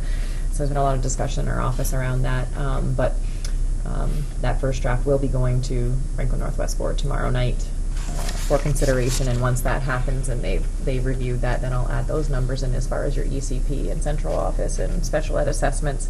What I have done in the assessments, you'll notice in the variance column to your far right, is I've updated where we are to date, or where we think we are to date as far as anticipated expenditures for the current year. So you will notice in your assessment lines, for instance, if you look at page 5, under where the assessments and the netted revenues are reflected, you will see quite significant shifts in the variance, but that's just purely reflecting shifts in the current year that have happened. Other than that, I've now included admin fees for your HRA. Your HRA, as you know, is a new benefit that was negotiated. Admin fees were negotiated to be paid by the employer. It's about $43.70 a month, or $44.44 per participant. So I've added that into the entire budget draft under the HRA lines. I've increased the ESL, the English second language, up. It's about 18% of that contract. That is the responsibility of Sheldon right now. He's serving, I believe, 4 or 5 students in Sheldon. His numbers are up this year across the SU. Mm-hmm. Also, we have received the first semester tuition invoices just last week, and I've reviewed those. So I've made the shifts as far as, again, the current year. And then I've worked with Debbie. She's given me where students believe they might want to go. I think there were 11 that were undecided. Which I thought was kind of, so I've included those and moved out the 12th graders. So I'm taking my best guess. I know Becky, we've talked a lot about trying to hone in on this, and but over the course of 4 years, tracking those kids and where they go. So I'm new to that. I'm trying to brainstorm some wonderful idea of how to track that, but I haven't come up with one yet. Good luck. And they change. They do. They do. Change all the time. One thing that I was thinking is the state, when we file a census report every year in schools, so as soon as a student comes into a school in Vermont, they're assigned a state ID number. And so I'm somehow trying to think about how I can use that number to track them. But anyway, I'll let you know when I figure that out. Yeah, that'd be great. So Laura, the 7 undecided, are included in the BFA line right now. Okay. Just because they have the highest tuition rate, so Right. I figured it was Yeah, worst sure. case scenario, Yeah. not because I'm assuming. No. And then the vocational also, vocational works a little bit different, and I apologize, I'm still kind of learning about that one. But it's based on a 6-semester average, and so we don't get those numbers yet about what that 6-semester average is until middle of December. So I'm using what the numbers I have at the moment. Our support staff is up from the current year as far as what was budgeted, so our anticipated is up. And then again, with all the increases that have been negotiated with a new contract, you'll notice that's up again. Not a huge variance from last time, but I think I'm up to date with all the new positions and resignations and changes in those, that cohort of staff. But other than that, the next big thing will be assessments. And depending upon, we're not projecting huge increases, but dependent upon how or if there's any changes in how we assess. We've had changes in enrollment, which is one of the ways we assess some of those budgets. And when is the right time to make those changes based on enrollment or child count or whatever that the rubric might be. So we're thinking about all that. So I really don't have a great answer for you as far as what to project for assessments at this point in time. Where are we with the number of cat workers that we have / autism? We have One, we have one cat worker, and we have a two special ed cat worker though, correct? Mhm. And then we have two autism team members. Do we tend to, so we have 3 right now. Do we anticipate 3 for next year, or do we leave wiggle room for the kid that moves in, or, how do we? So we actually have another student right now who is in need. So from And- from a finance perspective, how that works is Yeah. it's based on whatever we put into a service plan. Yeah. That was created several weeks ago now, or a few weeks ago now, and what we knew at that point in time is what we would budget for. So the answer is no. So we don't Right. we don't build it into the budget in anticipation. We just, if we have the need, we have to just put it in. And okay, gotcha. As they say at Thunder Road, you run what you run. So, And we just know that we make adjustments as we may not receive the reimbursement, the intensive reimbursement in this fiscal year, but it will come next year, or, Which is what happened last year, Mhm. because we had a number of students with cat workers that we had not anticipated, and so we didn't receive the reimbursement last year to offset Came this year. Mhm. Gotcha. And again, it's another new challenge as far as the state is concerned. The state lost their longtime director of special ed a couple of years ago, and now they've just lost the person who replaced her, who had all the experience, Nicole Tuziant. So in finance. So the reconciliations that have happened this year based on the prior year's expenses have been challenged by some business managers, and not necessarily the business manager end up being correct. And so we're reviewing ours as well, just to make sure that we're understanding, because the reconciliations are happening at different points in time. Some of the revenue is coming to the local level, some's coming to the SU level. It's just making sure that the state is caught up as well with what we're doing, not just us. So it's a lot going on right now, a lot of transition. I would like to say though that, Sheldon does have, under their purchase services, an SBBC contract is what I call that, so school-based behavior consultant. We're seeing more and more in the schools of moving to, you know about this, but more and more purchase services for some of these specialized positions that we can't fill in-house or whatever, they don't have this, can't find people with the skills or but that's kind of an SU-wide change that we're seeing. And actually, we're able to fill them at a lower level than if we were to hire that person. Financially, monetarily, yeah. Right. Because of the Medicaid drawdown that NCSS is doing. So they're a good partner in this, that's very helpful for us. I will add, though, I think they're having a hard time keeping up with the demand right now. Yeah. Because I have a couple of schools that are currently on the wait list, so, for positions.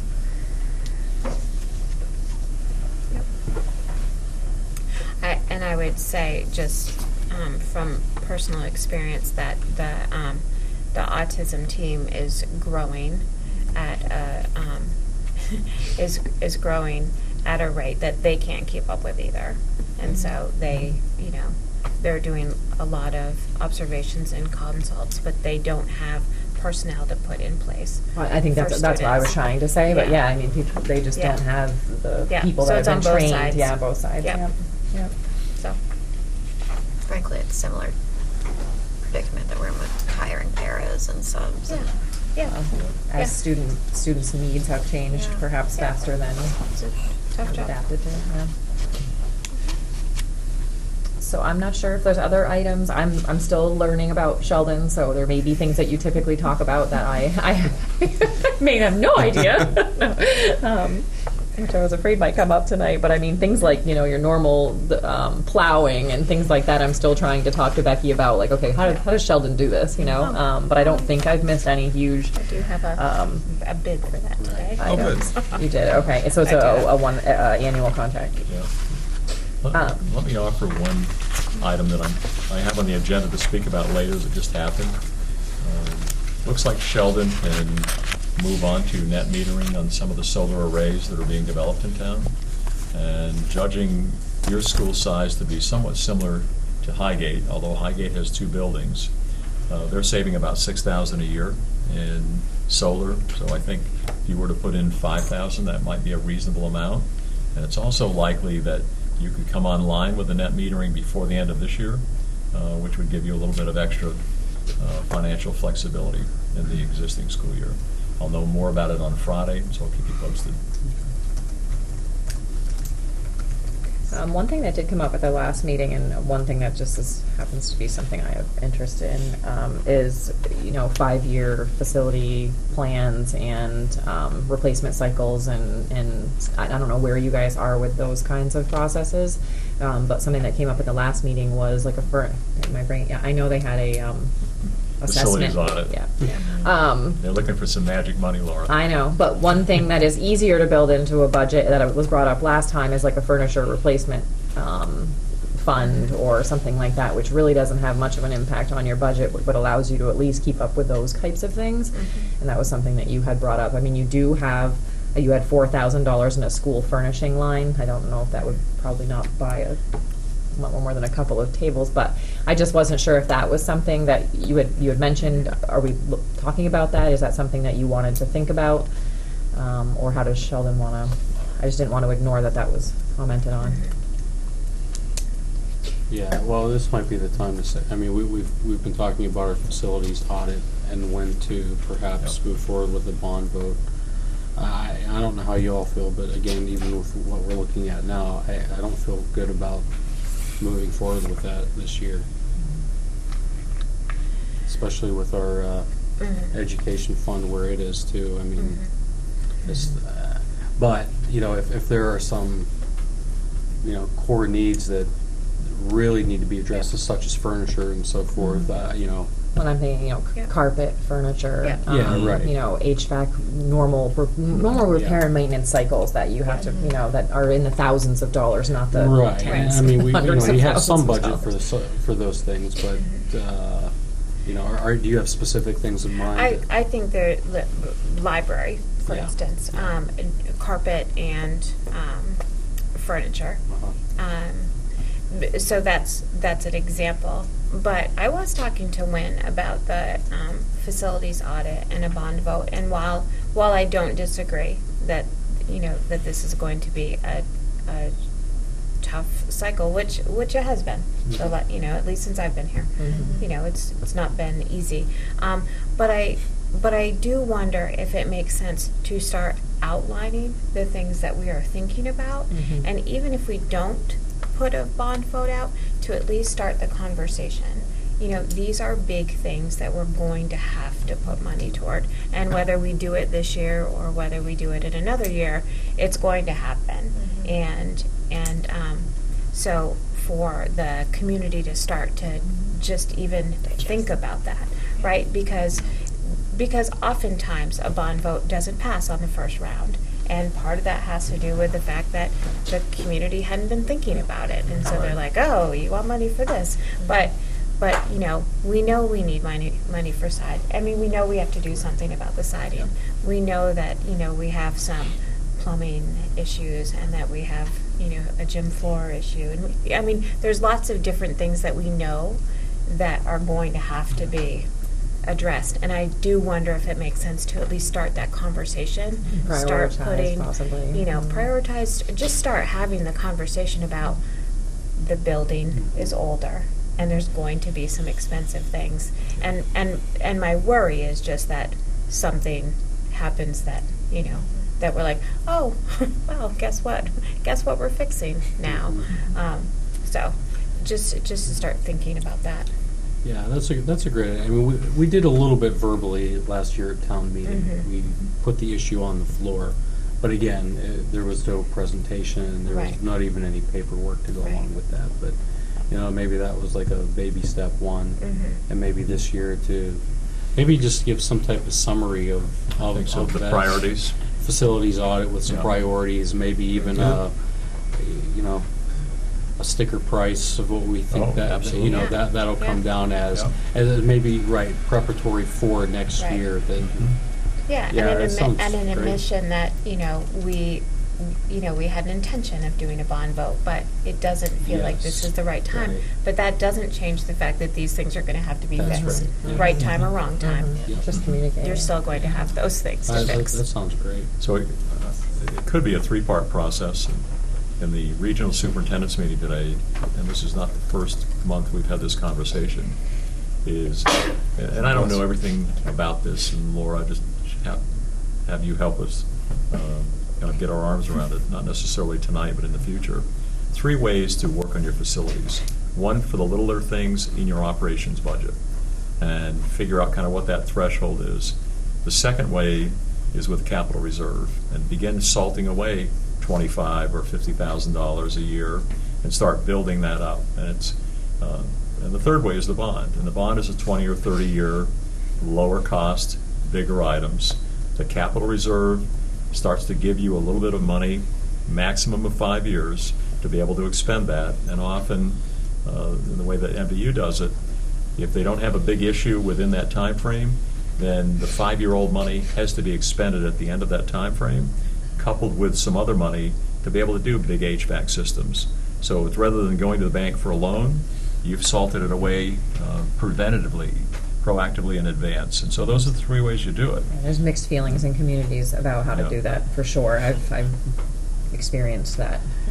What's your? I mean, I know you're new to doing this for Sheldon, but like just with the little bit that you know, and when maybe you can, I'm just curious, like, you know, bond or, you know, capital reserve, like what's your... Again, it depends on the size of your project. If you bond, you don't want to bond again in 5 years. You know, you want to bond once over the course of 15 years, and it's large projects that you would want to go through all of that for. You have to have a separate vote, a separate warm meeting. You have to. It's just a cumbersome process, and that's what the structure is for. That's what.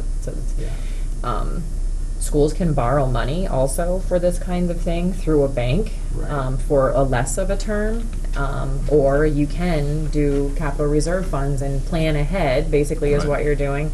I just see the capital reserve funds being utilized less than they were 5 years ago, and people are just thinking that maybe it's because of all the tough budgeting and of the tough times, is that they're thinking, well, when we know it's going to happen, or if we have an emergency, then we deal with it then. Yeah. So to do capital reserve, I mean that's a vote. It's a separate article. It's a separate article, and then it's actually both. Well, okay. So, but how does it work? Like, you sort of designate a sum that you would put away for 5 years. Is that's what it is? Well, you allocate it every year. MVU generally puts in $100,000 a year. Right. Sometimes they put in 50. Highgate puts in 25 to 50, depending on the year. Highgate hasn't put any in the last couple of years since the article language changed. Right. Swanton moved theirs into their general fund, so they have a capital repair and maintenance line in their general fund now that they address larger issues with that are in the $25,000, $30,000, $40,000 range because of the new article language again, and they don't have the opportunity to talk about things on the floor. Yeah, and you know. I worry about the article language, Right. to be honest with you. Yeah. Here's the other piece, though. I heard today, and I don't know if this is accurate, that if it's in your operations budget, it counts towards your ed spending per equalized pupil. If it's in a bond, it doesn't. Could that be true? I don't think that's true. Okay. Well, let's All your check on revenue and it. expenses are all included, so I'm not sure. Okay. In your net ed spending calculation, so I'm not sure. See, for tuition students, though, in establishing the announced tuition rate, for example, what you're paying to schools, they pull out bonded indebtedness, and they pull out, I think, transportation. That's for So- tuition, though. Right, but it makes me wonder if the same thing happens. Okay, No. all right. The only thing I can think of, though, is like a bond, you're spreading that, you're not raising all of that money in one year. Right. So potentially the impact of that Is less. is less, yeah. The benefit for your capital reserve is you're not paying interest on it. Yeah. And that's different than going to the bank for a loan. So those are That the, depends on how you look at it. Well, and maybe. You're raising tax money, which does have an impact on your spending per equalized pupil 5 years before you're going to spend it. So it all Oh, I depends see. on what you want to do with that Yeah. Yeah. money. Yeah. Yeah. It's just different strategies, and I think maybe that's something that you talk, not in depth, but you talk to them about. There are options on how to do this. Right. You can prepare in advance through capital reserve. You can borrow through a local bank and handle things on a smaller scale. You can put money into your general fund, or you can wait until something happens, or something's about to happen, or you need to replace a roof or something, and then you do go bond. So I think it's Yeah, well, I think that's the conversation that we have to have this year. Yeah. Then, is if we put together some type of summary report with priorities, and again, even when we did the facilities audit, I'm no contractor, I'm no expert on building things, but I would say that maybe, I don't know, 20% of what was on there. I mean, it isn't vital, Mhm. but certainly, I mean, we've been talking about plumbing here for a long time. Yeah. And we've had issues in the past. Siding, we know, is an issue. And these are big ticket items that are, so I don't have enough experience with the capital reserve, and I don't know what's been done historically here either. I mean, it's been a fairly long time since there's been a bond, I think. Yeah. Trying to remember from conversations I had with Celeste over I'm the not sure years. about the cost of siding. I don't remember, but I'm assuming that's much different than if you were looking at doing a major Yeah. plumbing renovation. That to me sounds a bond. That to me sounds bond. Siding, Yeah. I don't know. Siding sounds like maybe possibly a capital reserve. You raise funds over a couple of years, or you Yeah. borrow with a local bank or something like that. Well, and what our strategy has been is, if we had a few years where the budget had gone down, like right when I first got on the board, and so I was sort of thinking, oh yeah, another year or It's two. a of this honeymoon whole- period. Even if it was a year that was, level funded or 1.5% increase, I think I'd be confident enough with the needs to say, let's go for it. But when we're looking at 3 and up, it's just really hard sell. Mhm. But that being said, the way we've been looking at it is, we know we have, a number of substantial facilities issues, and so we're thinking bond, take care of all of them All at of the it. same Yeah. time. And I mean, I guess that's still my inclination, is to move that direction. But Yeah. I feel like I don't feel that strongly about it that my Well- opinion couldn't be changed if there was a better strategy that would. Well, and really what I initiated the conversation with is, you don't want to be hit with those kind of decisions necessarily, or in my opinion, you don't want to be, and also have to think about, well, we also never replaced any carpet, and we also never painted anything, and we Right. also never replaced any tile, and we also need, Yeah. and so those are the things that your budget can handle with the Right. tax rate, with little to no Yeah. tax rate implication. So those are the things that you really should take care of annually, or biannually. Right, up until I think 4 years ago, a little bit of the siding was being replaced every year or so, and then Yeah, that might be a little different in my, I don't know. I mean, I don't know what But even the last siding year, is we here. even last year we did one wall. Did one wall. Right, so we did the Yeah, kitchen one wall. side or whatever. And then the year I started here, they were replacing tile, pulling up carpet and Yeah. replacing tile. So, I mean, there have been some smaller things. You know, we've looked at lots of different. You know, there's classrooms that have gotten some new furniture, right? We look at that and it, you know, it's not a huge amount, but it is, okay, so, you know, these 2 classrooms got some new furniture, and so next year, you know, Right. we'll look at these. Right. And And so- perhaps that's already so there built into is- these numbers about, you know, every year you know that the school furnishings for $4,000 does replace so many tables in so many classrooms, or. Well, we start not. with, this is what we needed, because we, you know, have 2 more people and we needed 3 more desks, or whatever, right? I mean, desks in particular, right? There's people who have desks propped up with, you know, books. It's like, okay, well, I guess we should probably replace that before it falls on you. And so, you know, it is starting with, these have to happen first. But, you know, then, you know, I think we do a pretty good job looking around and saying, you know, this is what's next.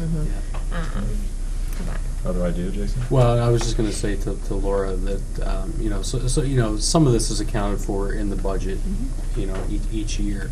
But historically, up until this past year,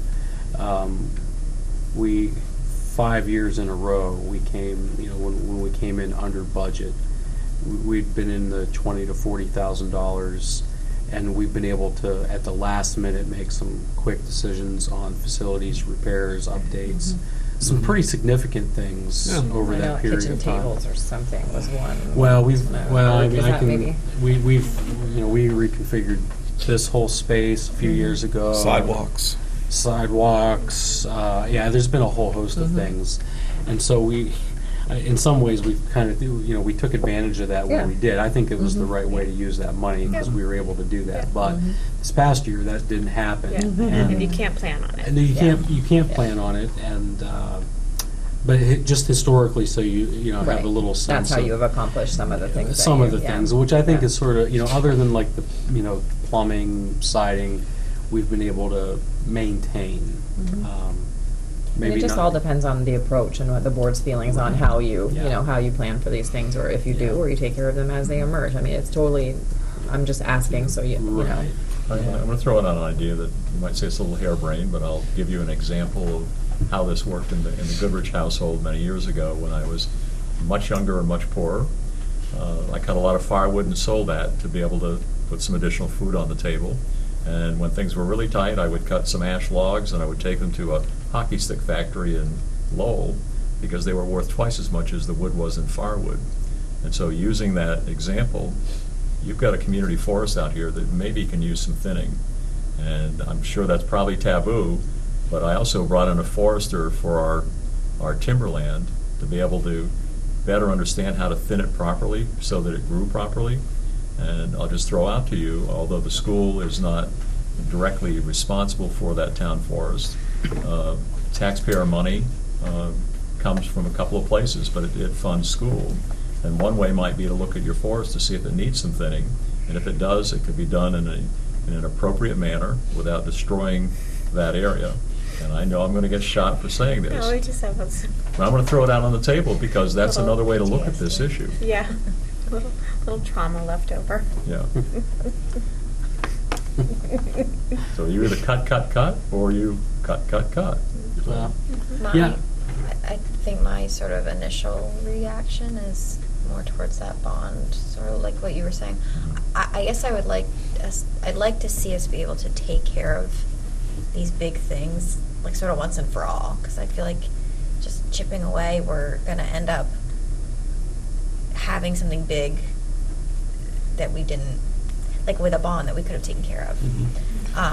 And that being said, I guess I like that idea because I think it could set us up for moving into the future. So does the gym floor or the kitchen or those things that could really propel us moving forward as to what the kids need. Like, instead of just Yeah. chipping away. Well, I mean, if we chip away, we can do it piecemeal, do a lot more effort. We could do a couple of bond votes over time to accomplish the same thing we're trying to do. And if we can do it in one shot, I mean, it's almost more, I think it would be more palatable to everybody in town, just because we're doing, okay, here's what we want to do to knock this out, to complete this, to you know, this issue, and it's done. And then, you know, that to me, that's better than coming back with something every year, Yeah. like, and now we need the siding, and now we need the Yeah. parking lot, and now we need the, But you definitely want to prioritize, and you want to think 20 years out, which Absolutely. possibly the assessment does for you, I'm assuming. But, Partially, but Partially, yeah. even but you within may or that, may we not need agree to- with that, and things might have changed in the last year, or Yeah. I just think I know in a bond you want to think that far ahead as much as you possibly can, Right. just so you don't end up missing anything Right. or not taking advantage of that moment. And you also want to come very prepared to explain exactly what the plan is, you know, how the money is going to be used, what's going to be addressed. You know, we want to have a very clear idea. We want to gather quotes. Mhm. Not to say it can't happen in a shorter time frame, but I think this year would definitely be not that I hear you that the timing's not right anyway, but. Yeah, but well, I think to Christie's original point that I think you know I don't feel comfortable moving forward with any type of bond now, but this is the time to do the preparation for that, and I think that you know maybe even to say that we're looking at just verify and say, look, we're looking at doing this for next year, and these are the things, and if we could have information at town meeting ready to go, how just distribute it to people, let them look at it, and then that'll be an opportunity to have a conversation right there. You know, our vote's Australian ballot, so typically our meeting is when we're up front, it's pretty short, unless anyone has questions, which they typically don't. But this is a good opportunity to be proactive with that. And I think it would be, I mean, I know that you don't have a lot of conversation, but I think it'd be interesting to hear if there are things that the public thinks that we should be fixing, Yeah. or that we should that we should do. I mean, that would be. Yeah. I know that just because people come in for games and are involved in sports, that I have heard the floor a lot In the gym. in the Yep. gym. Yep. Heard that. But loud and clear. But are there other things? Every once in a while, during open house or parent conferences, there's a parent that talks about the fact that there's no doors down here. Now, not a lot of people talk about that, Right, but but it's it an is. issue. But it is something that comes Yeah. up, and I don't know how wide. I have no idea how widespread that is, because Right. I've never brought it up as a topic of discussion. Right? These are people that just come up and share that, but I don't know how many people feel that way. So it would just be interesting to even have the conversation.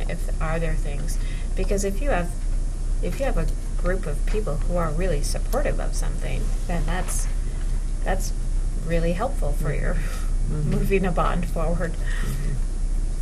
Yep. Okay. Good conversation.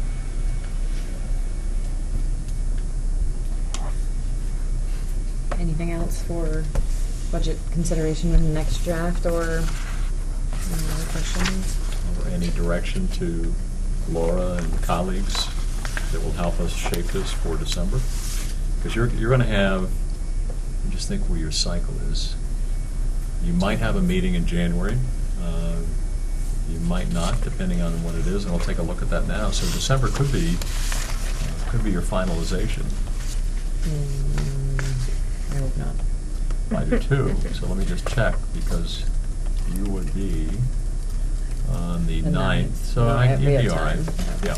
So this will be the final budget on the 9th.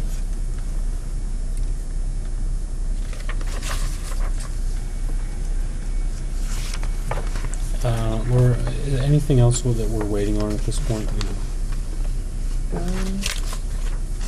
No, I mean, really the big, I'll continue to update little things here and there and look at, I want to look at your facilities and see what the, actual costs have been over the last 3 years for like utilities and stuff like that, and make sure that we're in line and budgeting what we should, but really it's just the assessments, and then it'll be the offsetting revenue.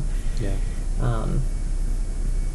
Keeping in mind that that's not what people are really budgeted. voting on anymore. And I'm curious about your, I was trying to open October 1 numbers to get an idea of what your equalized pupil numbers might do this year, because that's one of the biggest factors in your tax calculation. Well- October 1 enrollment has been going down in Sheldon, or, Yeah. 263, are you? So we're at I opened it now. pre-K 8, it's 295. K 8 is 257. Okay. Yeah, That so was November. So Sheldon's down 22 kids, October 1 count over the last 3 years. Yeah. So your equalized pupil is probably going to be going down. Which means your revenue goes Is it- down. That's not counting pre-K kids. It means that your net ed spending is divided by less, which, you know, so that, we like it when it goes the other way. It helps Yeah. us.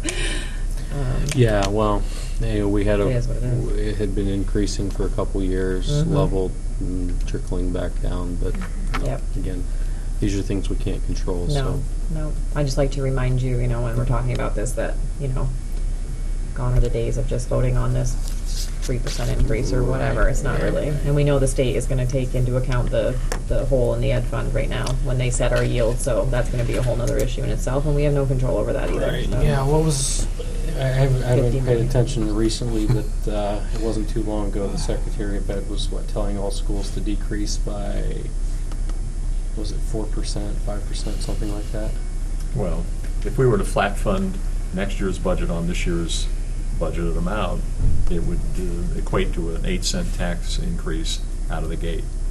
So, Every For all statewide, schools. yeah. Statewide, Not right, us, yeah. which, yeah, I think, so the mantra in Montpelier right now is looking at your student-teacher ratios, and we've been looking at that. Yep. And we'll continue to look at those to see where we are with relationship to the other schools in Franklin Northwest and where we are in the relationship to the state. right. Because the legislature is going to be talking a lot about that this year. Yeah, do we have an update on that I was tonight? going to say, do you have Yep. information for I Sheldon? think I you do. can share with me? I think we showed that last time, Christy? Yep, and I did update it I made a mistake, so I just fixed it. You want to send me that? Oh, I'm sorry. Is that ratios or? Is that in your principal's report? Yep. Okay.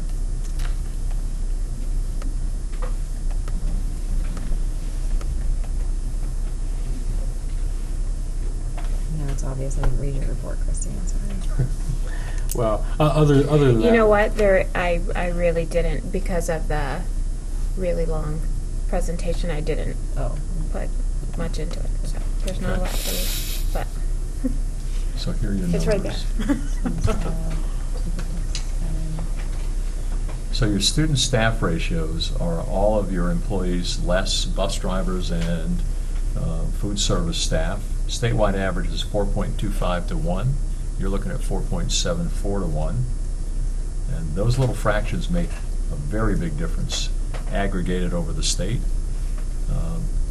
Wait, Student- where's the state? So this is just ours. This is just I ours. did not put the state on there. Okay, But but you know what the Yeah. So wait, what Yeah. was the state again? State last year was 4.57. This year is 4.25. 4.25. And this is your number right here. So we're a little higher than the state. Yep, which is good. Yeah. Yep. And then student-staff ratios including contracted staff, 3.82. Let me just think about I that. was gonna say that doesn't. So maybe, I guess we're not. That's just this is our employees, and this is contracted staff, so we're lower than. that's including our cat worker and Yes. the Right. two autism team. And But that's not what the state's including looking at? cafeteria, food service staff, and bus drivers. Well, that's what my question was. Is that what everybody in the state is looking at? Are they including their contracted service Yeah. employees? So that or, was or are they not? Right. So that was, and actually that includes our school-based behavior consultant too. Right. Yeah. So that was a good question that we had at administrative level is what are those people? Yeah. And Yeah. who's included and who Just isn't. to make sure it's apples Because to some apples. Yeah. schools are They're hiring their apples to- own, and some schools are contracting out. Right. The other thing I know is important here, you can't just look at one side of the equation and just say that it's student-staff ratios. You also have to look at need. And the need is increased tremendously. Just over the last 5 years, as far as the specialization that we're bringing into schools to deal with behavior and learning needs. So that's the other side of the issue. It's really easy for legislature to say, beat them up because they are getting lower and lower student staff and student teacher ratios.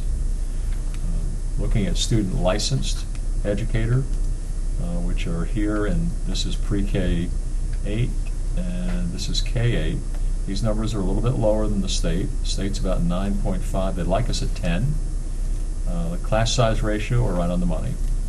16 and 17. And that means a licensed teacher that has a class, as opposed to your guidance counselor, special educators that don't have their own class, psychologists. Homeschool coordinator. Yep, all of those other people.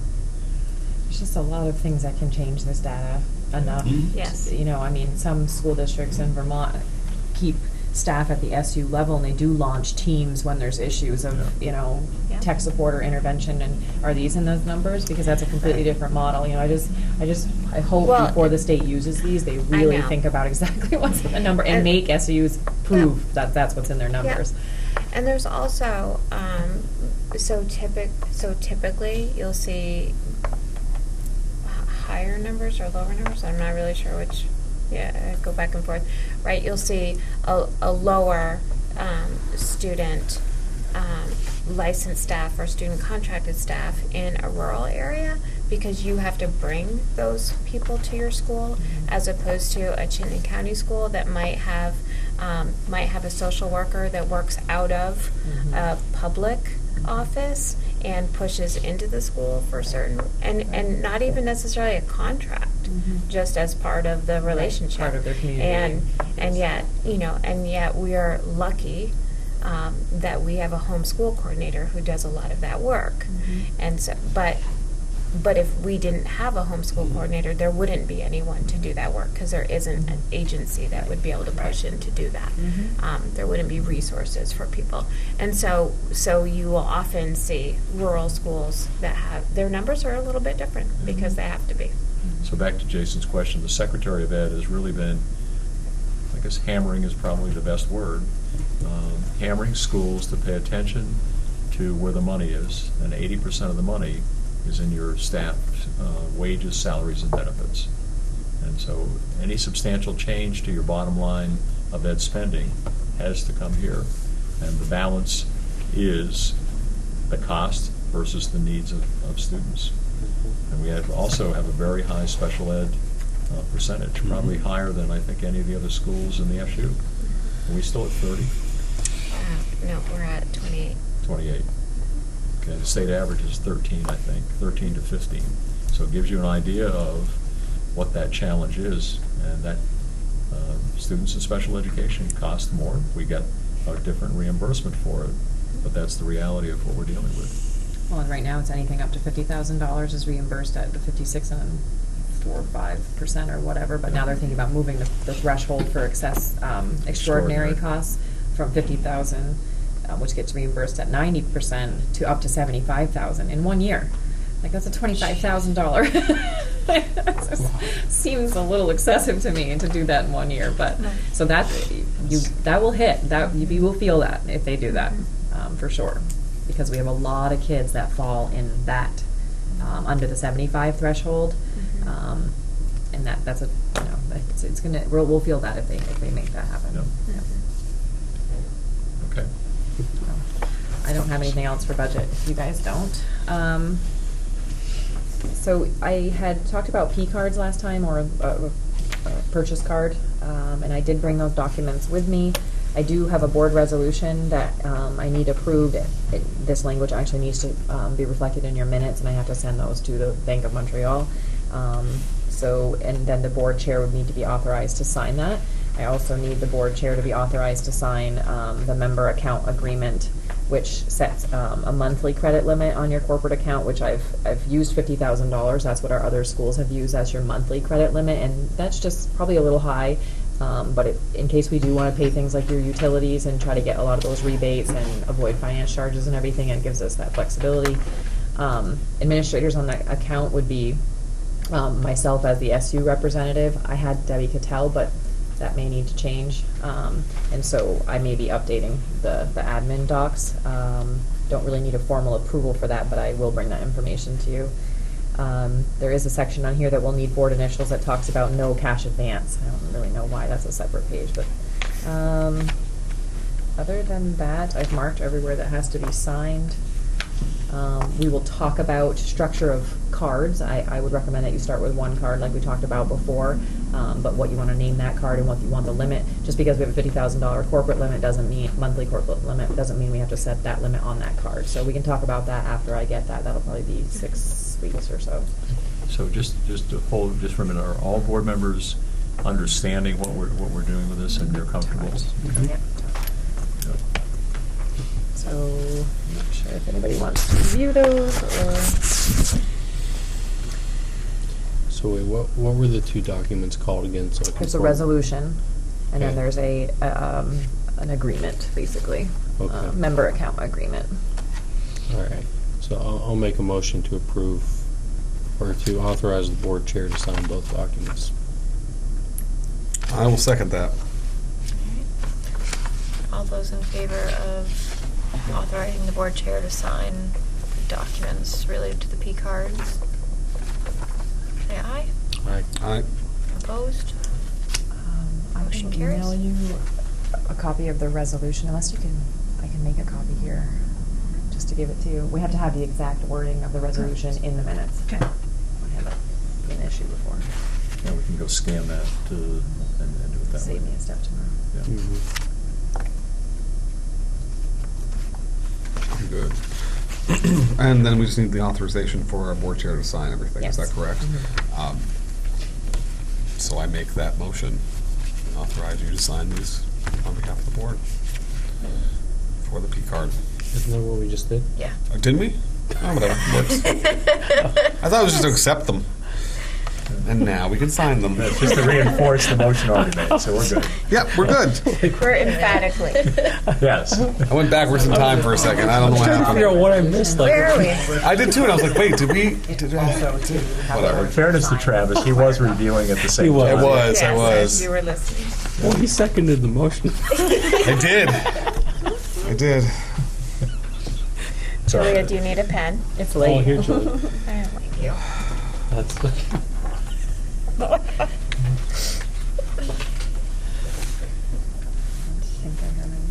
Yeah, I have one thing, but I think Laura's set. Were the warrants here you got? Okay, those Yep. count, okay, Yeah. yeah. Going to talk about the installation of the new phone line, which is already done. So that's a piece Installation. and of a new phone line. Installation, yep. Yeah, Oh, installation. That's Right. being paid out the current year? yeah. Yep. And then the snow removal contract. So maybe before Laura leaves, if we could just do that. Yeah. So we can do the other, that'd be good. I have it right here. That's the snow. Laura, am I signing where it says member? Yes.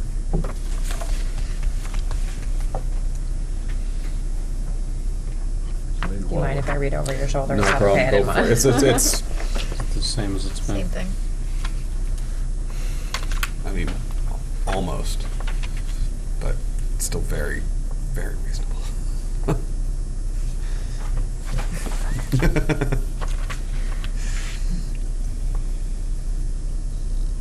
You're satisfied with the work? Oh, yeah. Yeah, we've had issues in the past, but they've been solved for the last couple of years. Yep. All right. I know. Yep. It's one you always feel good about. Yep.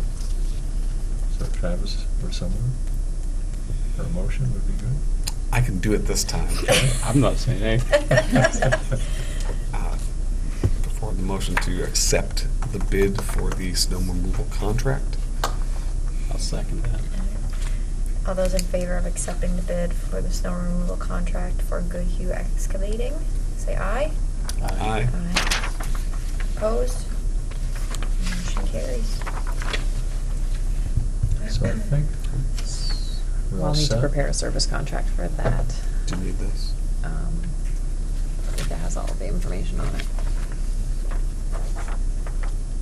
Yeah, I mean, I'm sure Becky has one because we've, From before, this is like yeah, the 3 or 4 years Third. now. Three, We're third yeah. year. Do you Third need year. this or shall I?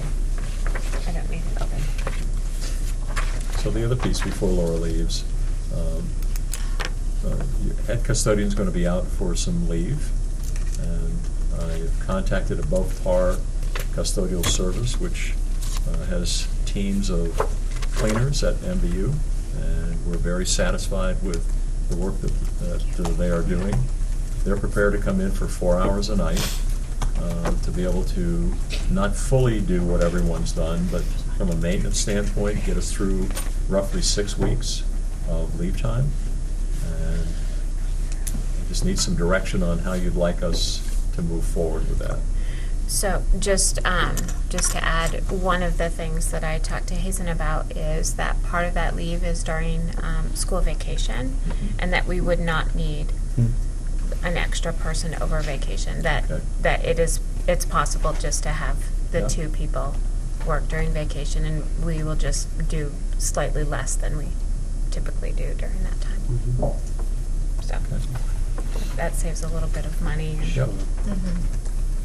So do we know what type of budgetary impact?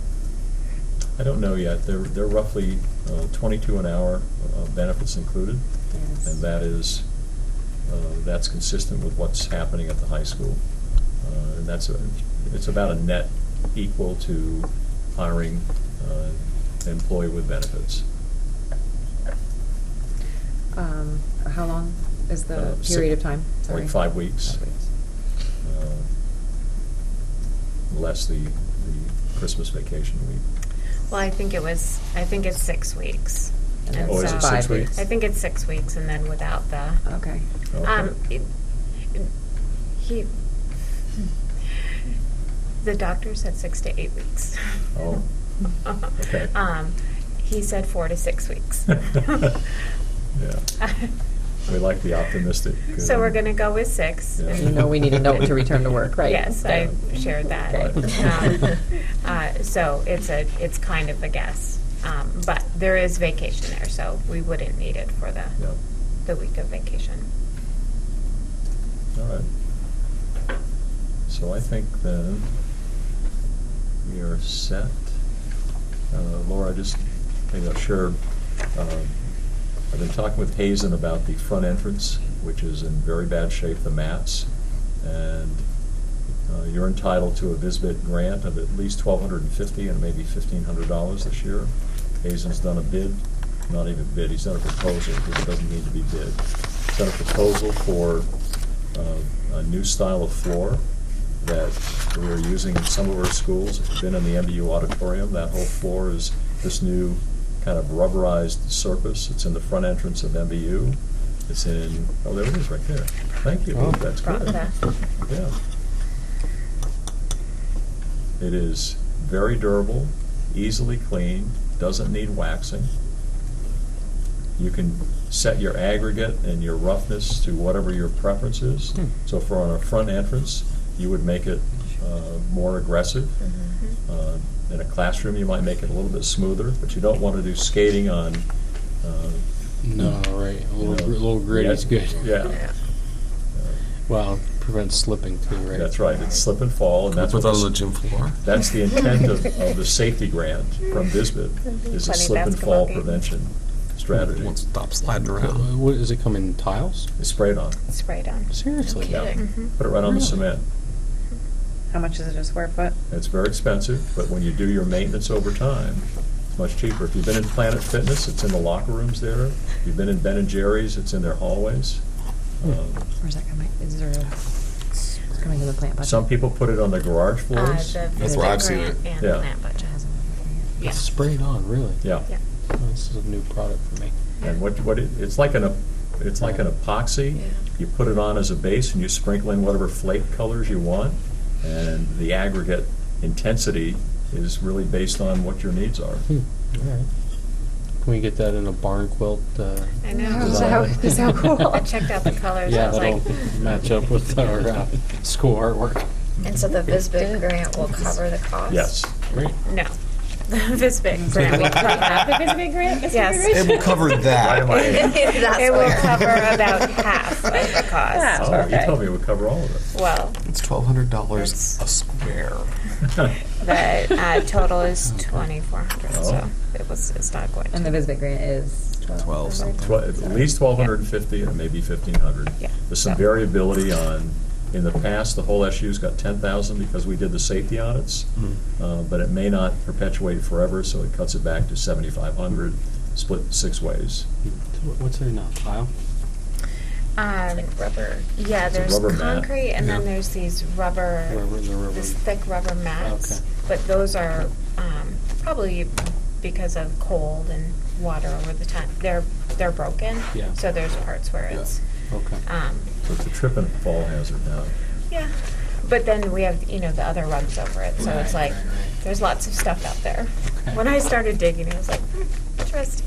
We could just combine our improvements and just dig it up and put in what we put under the playground. I know. What an attraction. Actually, yeah.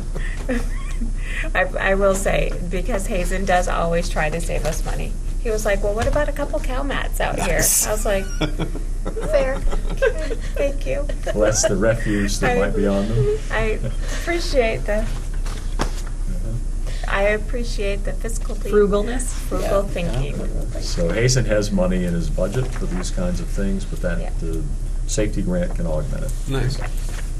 So it'll go right in that first area, and then the one over here too, outside between the bathrooms, the public bathrooms, and then going out. Oh, So okay. that area, so the similar area. Right, so the So stuff those that two. actually catches the most Right. slop Yeah, water in wintertime. Because that's where the kids go And in so and out nobody for uses this one down recess. this way, right? They do, but it's not. There isn't as much wear and tear to that. Okay. But that is, that's definitely I'm just on. thinking egress, like where Right. people go Yeah. out. No, that's on the. Like if we're thinking for future, there too. Okay.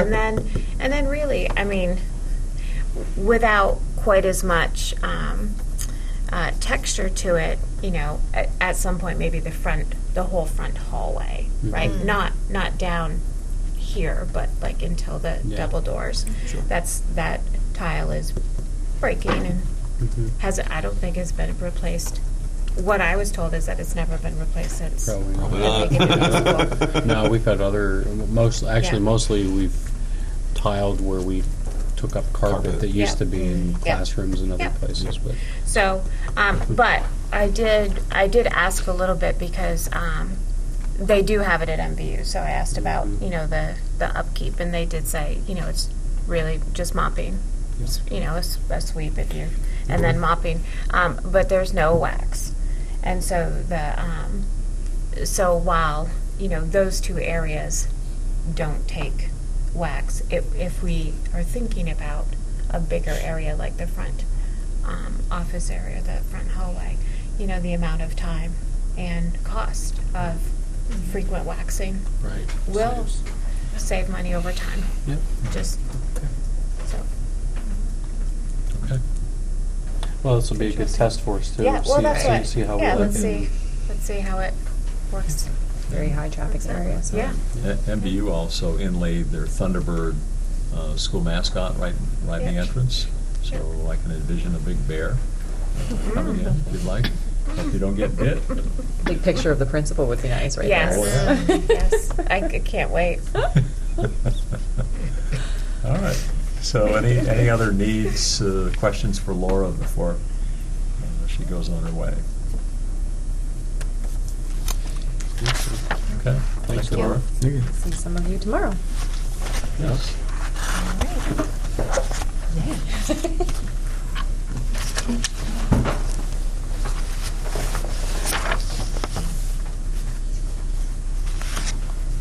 Can I just grab that? Second I grab The it. quote? Oh, no, it was a resolution. Does the copier have a code? The superintendent's report? So you had put up Oh, the sorry. metrics for November, Yeah. which I included in the principal's report. I really didn't put much. I had worked with Lori and Kosha and Yeshua on the SBAC presentation. I knew that was going to be kind of long. I will say that we are coming into the season where a lot is going on.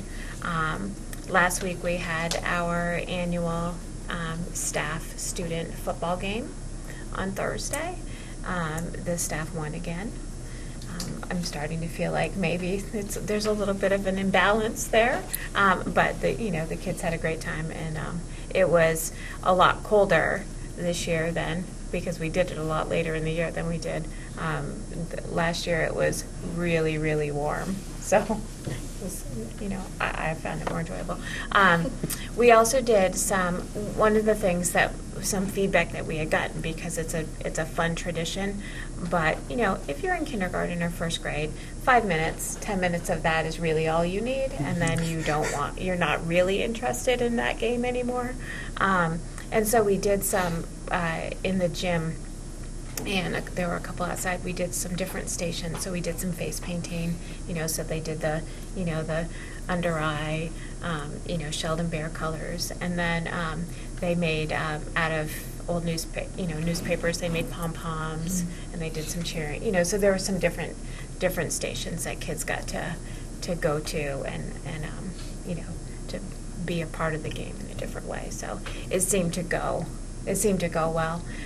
It's always, whenever you disrupt the schedule,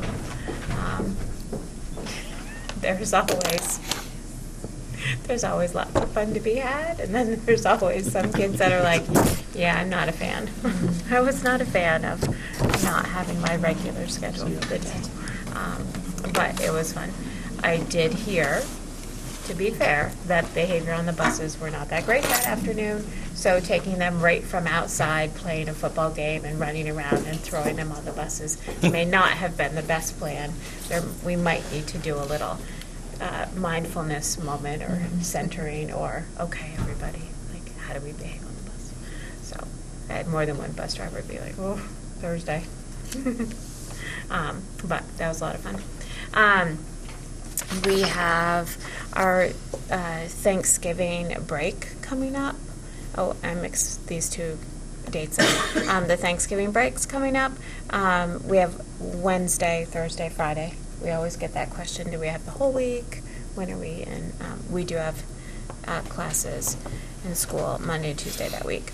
We have the VSO, Vermont Symphony Orchestra, coming, the brass trio, on November 17th at 9 a.m. if anyone's interested to come and listen to them.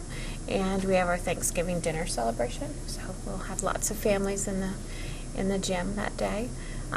November 29th is the 8th grade parent meeting. They've been meeting at about every 2 weeks. They're doing lots of fundraising, and there's been quite a good turnout for that 8th grade parent meeting. December 5th and 6th is our next Math Best Practices studio, and the 5th and 19th is our ski days, so we will be doing that again. Today we had a boot fitting, so some of the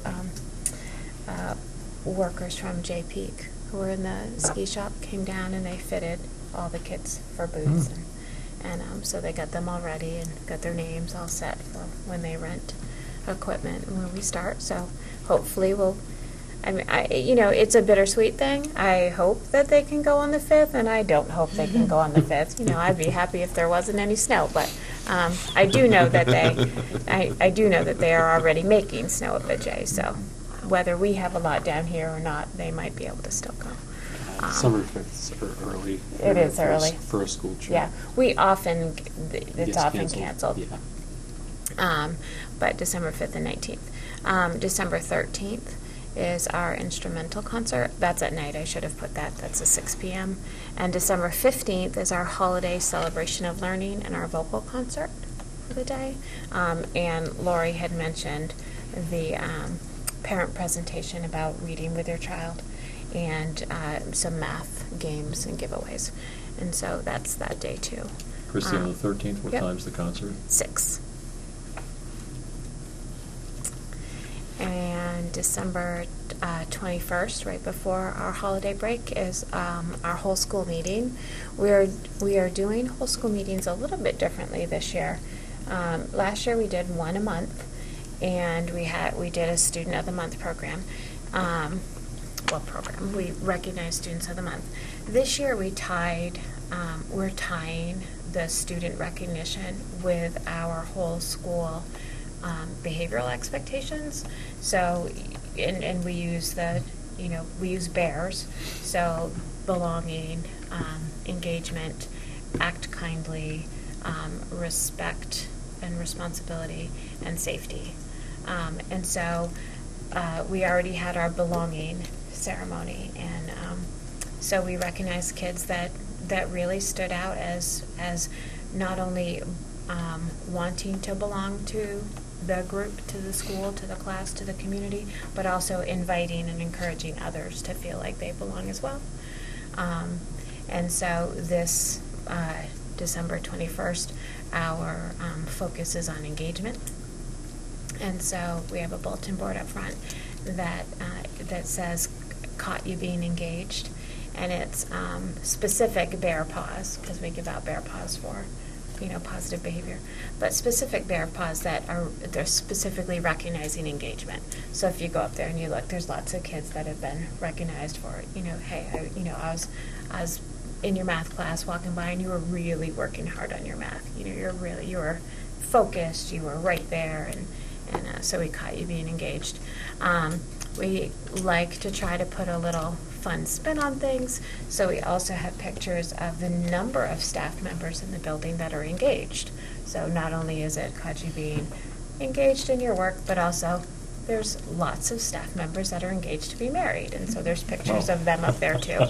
So the kids thought that was pretty fun, and it took them a minute to figure out the kind of play on words, but I think they all got it now.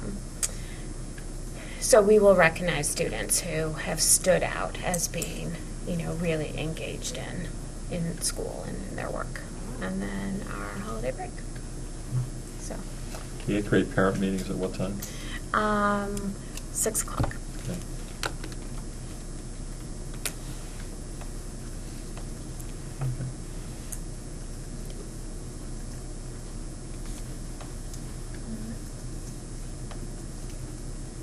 Just ask one question. Yeah. We haven't had any behavior data for a while, which is fine. Just like in general, how are things going? So actually, I could have probably brought something, because we just presented some behavioral data at our administrators meeting last week, and we have one of the things that we looked at as an admin team SU-wide is if we're thinking about a multi-tiered system of support, and we're talking about tier 1 being universal. So those are the strategies that 100% of your students, right, if they're in school, 100% of your students are getting. Those are all the things you try to put in place. You talk about expectations, you talk about this is expected, this is not expected, this is a structure, all of that. And then your tier 2 is still classroom based. It might involve some other people, but it's really, these are students that need a little bit more of a targeted approach. They need it explained in a different way. They need some support around achieving those expectations. Maybe they need it to be written down, and they self-assess or they track their data. And then your tier 3 being your intensive supports, which are usually, right now at least, they're usually contracted positions, right? Those are usually specialized and unique to that particular student. And so when I went through our behavior data and I tracked it, we have, I'm going to pull it up, but we had 14 students at tier 2 and 3 students at tier 3. And so if we think of, and that was pre-K. So if we think of our pre-K numbers as 296, with 14 students at Tier 2 and 3 students at Tier 1, then that's Tier 5. 3. Tier 3, yeah, I'm sorry, Tier 3.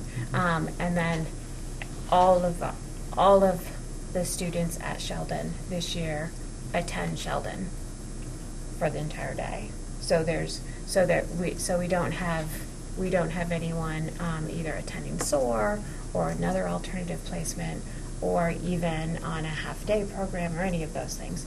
So 100% of our students, receive the Tier 1 universal interventions. So that's really good. That's very good. I think those numbers are a little low, though, to be honest. I think that there are, because Tier 2 is also kids who may have a behavior plan, and it's just, and all the behavior plan is doing is bringing to their attention the goal they need to be working on, right? So it's saying, your goal is really around respectful communication, and we are going to track that throughout your day and let you know how you're doing, and you're going to track yourself throughout the day. How do you think you're doing?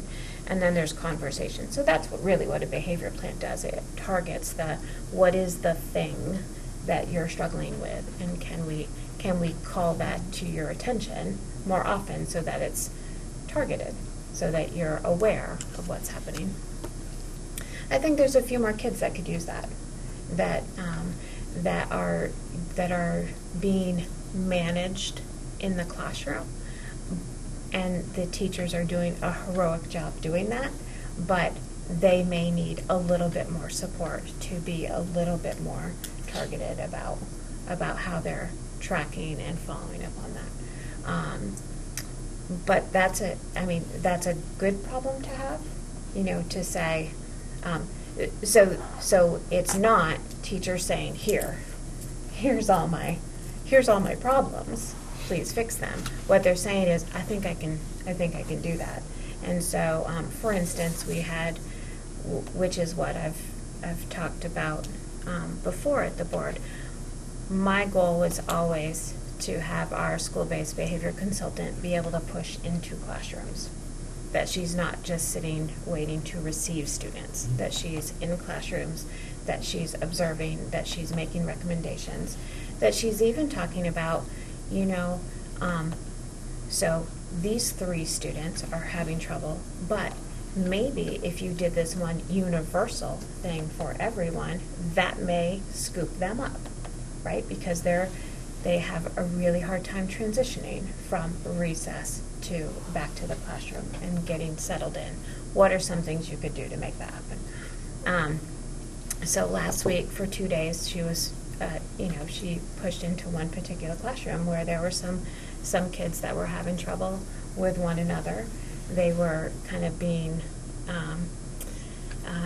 either walking out or kind of being asked to take a break or go to a buddy classroom or go down to see Carrie.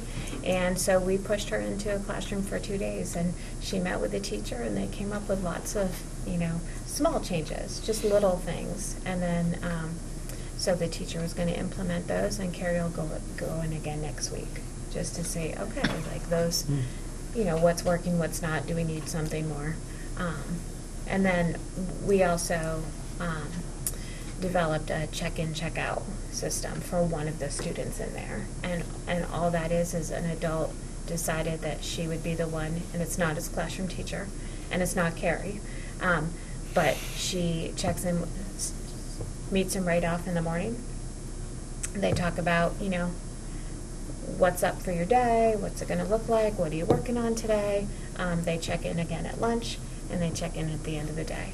And so it's just an extra adult giving what PBIS calls an extra dosage of, here's a little more, TLC, here's a little more positive, here's a little more, centering, just a little extra. Not every kid needs it, but some kids do. And so one of the things that we talked about at our last staff meeting is maybe there are more kids that need that kind of check-in, check-out, and that we shouldn't be that we shouldn't hold back on that kind of, on using that as an intervention. That could make, for this student who right now needs a little extra adult support, it's making a difference. Is it perfect? Not by any means, but it is, his last week was way better than 2 weeks ago. And that's the only change we made. So, so when, you know, when we're looking at 14 kids at Tier 2, while I'm proud of that because I think we're making huge gains, I think we're building lots of capacity in the classroom, I also think we have lots of teachers here who are really, they work really hard to do all of it in the classroom, and sometimes we can probably have some other people who lend a little support, like this person who does check in, check out, who is not the teacher and not Carrie. And so, you know, just being sure we're using those good strategies. So I'm happy to, next meeting, if you like, I'll bring some behavior data. I mean, honestly, looking at a chart of data is fine, but, you know, anecdotal, just to hear from you how it's going is. It was really, I mean, I was, you know, I'm always kind of grateful when, especially at an SU admin level, right, when we're all asked to think about, you know, what are you doing and how is it looking in your building, because, you know, when we talk about it, we get ideas from our colleagues, but it's also, you know, it also forced me to really think about those numbers and think exactly how many people are in Tier 2 and how are we defining that, and should we, like, while that's great, should there be a few more? Like, would we all feel better if there were a few more in there? Even though the numbers would look better without them, but would the school feel better with them? You know, so it's, so. Great, thanks. Yeah, you're welcome. Do you win? I think so. I'm just looking at the agenda, Christy. I don't think there's anything else for you unless the board feels like they have some issues to talk with Christy about that we haven't put on the agenda. No. I just have to leave something with you, but I don't, but it's not, it isn't something that I have to present or anything, Okay. so. All right. Yep. Very good. So Executive session. I've actually talked about most of my my report. Security camera right now is unhooked in the garden center because we're doing some wiring, and we had some vandalism that happened as a result of that we weren't able to see what happened. So had conversations with Chris, I think Christy has as well, about getting that reinstalled. I don't know, before you leave, do you know any more than I know about where we are with kind of the volunteer installation that's going on there? So so it's always tricky when you have someone who volunteers their time and is only charging you for, you know, the Equipment and supplies. Equipment or supplies, because you don't have as much control over when the work happens. And so I did, and Curtis Comfort is the liaison right now between that person and you know, Hazen or me. So I did put a little pressure on Curtis, and I said I would be happy to talk to the person, because the lights in the lower parking lot weren't working either, and it was usually just me leaving late at night, but then we had parent conferences, and one of the nights, you know, there was multiple people leaving late and there were no lights down there, and so we have put a little pressure on, and so the lights are now on. There is power to the breaker box, and so while it's not complete, we put a little pressure on a volunteer to, you know, could you please just come in, and ultimately if that person isn't able to do it, then we have to, Yep. you know, we'll have to get someone in to do. because, and there's lots of stuff outside the nature center that needs to be moved somewhere else before snow falls, or before a lot of snow falls, because. So the bottom line, we're coming along, we're not fully up to speed yet. So No, just, we'll keep you posted. Try to be respectful and delicate, but on the other hand. Yep. Very appreciative. I'm walking in the parking lot with my cell phone, lighting up the way, hoping I didn't come. My real worry was coming across a skunk, because I was like, that's going to be bad. That would be bad. Yeah. Yes. All right. All right. Thank you, Kristen. Thank Thanks, you. Christy. So that's really the extent of my report. So back to you, Julia. So our old business to debrief Act 46. Passed. We'll share with you, Jason has some insider information here. I'm going to bring up last night's Act 46 meeting, which we've listed some of the debrief conversations. I'll start with Swanton.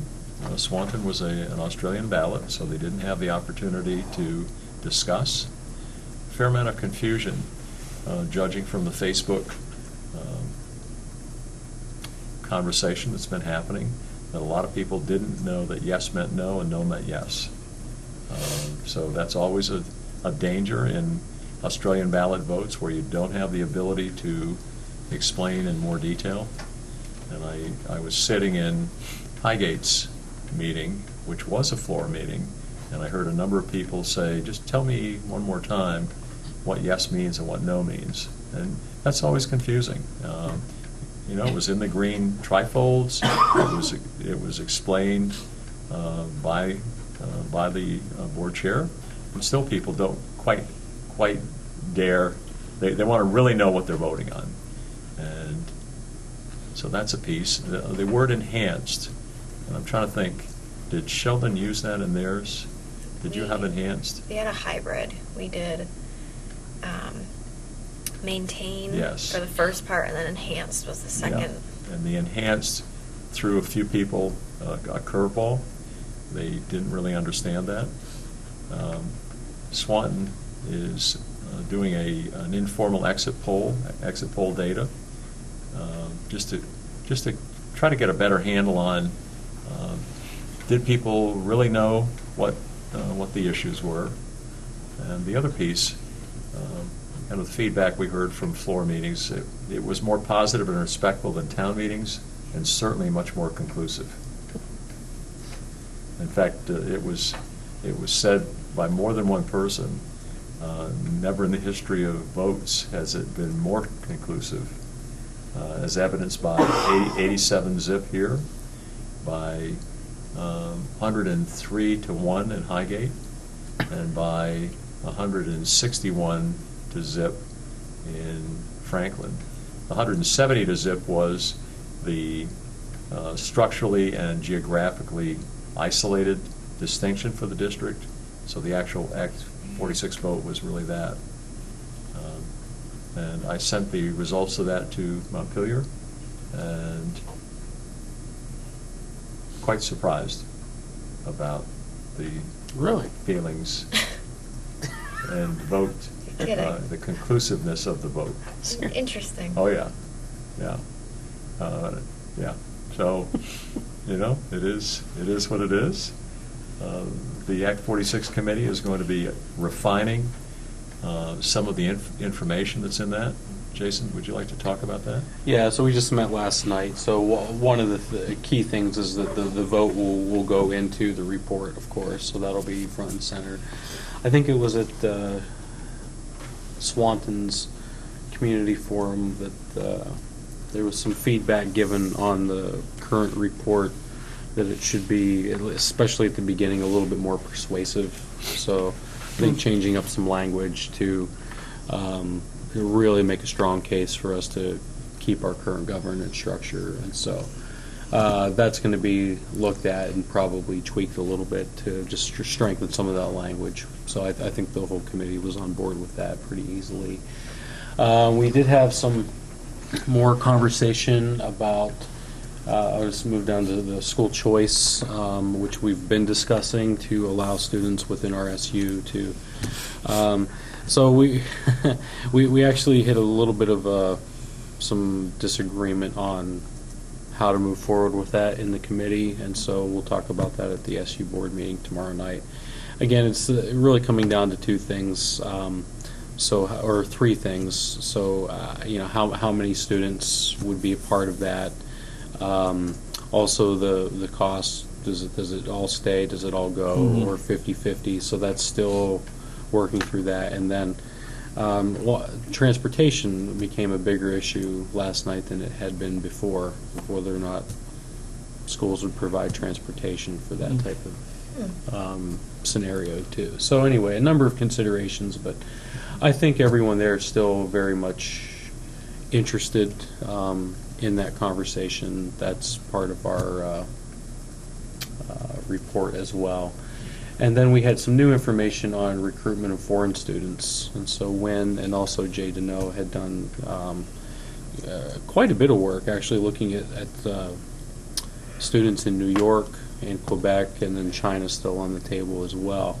And so anyway, there's actually a couple pages report with very interesting statistics. And so Jay Deneau certainly believes that there's actually some great opportunity for us to try to market New York, Quebec, and then we'll see what happens with China, of course. But anyway, I think they're all good things. How much of that would actually be realized, it's hard to say, of course, but it's at least worth investigating and moving forward to try to help our student enrollment not decline, but perhaps even incline. So we'll see how that goes. Generate some additional revenue that can be helpful. Yeah. So anyway, it was a productive meeting, and then again, we had a little bit of preliminary discussion about who will actually go to Montpelier to make that case. So that's a little bit undecided. So we're going to look at try to find some footage of some of the meetings that have already taken place to see to get a sense of what that looks like. And so certainly Bob Berger as the committee chair will be part of that. I'm probably going to be a part of that as well. And then we're just not entirely sure who, how many, all those details. But so that'll be part of the next step of getting prepared to go and make that presentation. We thought we'd take the 170 from Franklin and the 103 from Highgate and the 87 from Sheldon and just be the audience and reinforce the message at state board meeting. But not seriously. Yeah. All right. We've done snow removal. So next Sheldon board meeting on the 12th. Tomorrow night, the SU board meeting. And we just did the November 13th meeting, so that's good. And I have two contract issues for executive session. Do we have an SU board meeting in December? Yes, the 6th. It is the 6th. Yep. You gonna be around? It might be late. Okay. All right. See. So I think we're ready for ES. I will entertain a motion to enter executive session for some contract issues. So moved. Where premature public knowledge would clearly place the board and parties at a substantial disadvantage. The answer in both cases is yes. I'll second that. All those in favor? Aye. We're in executive session.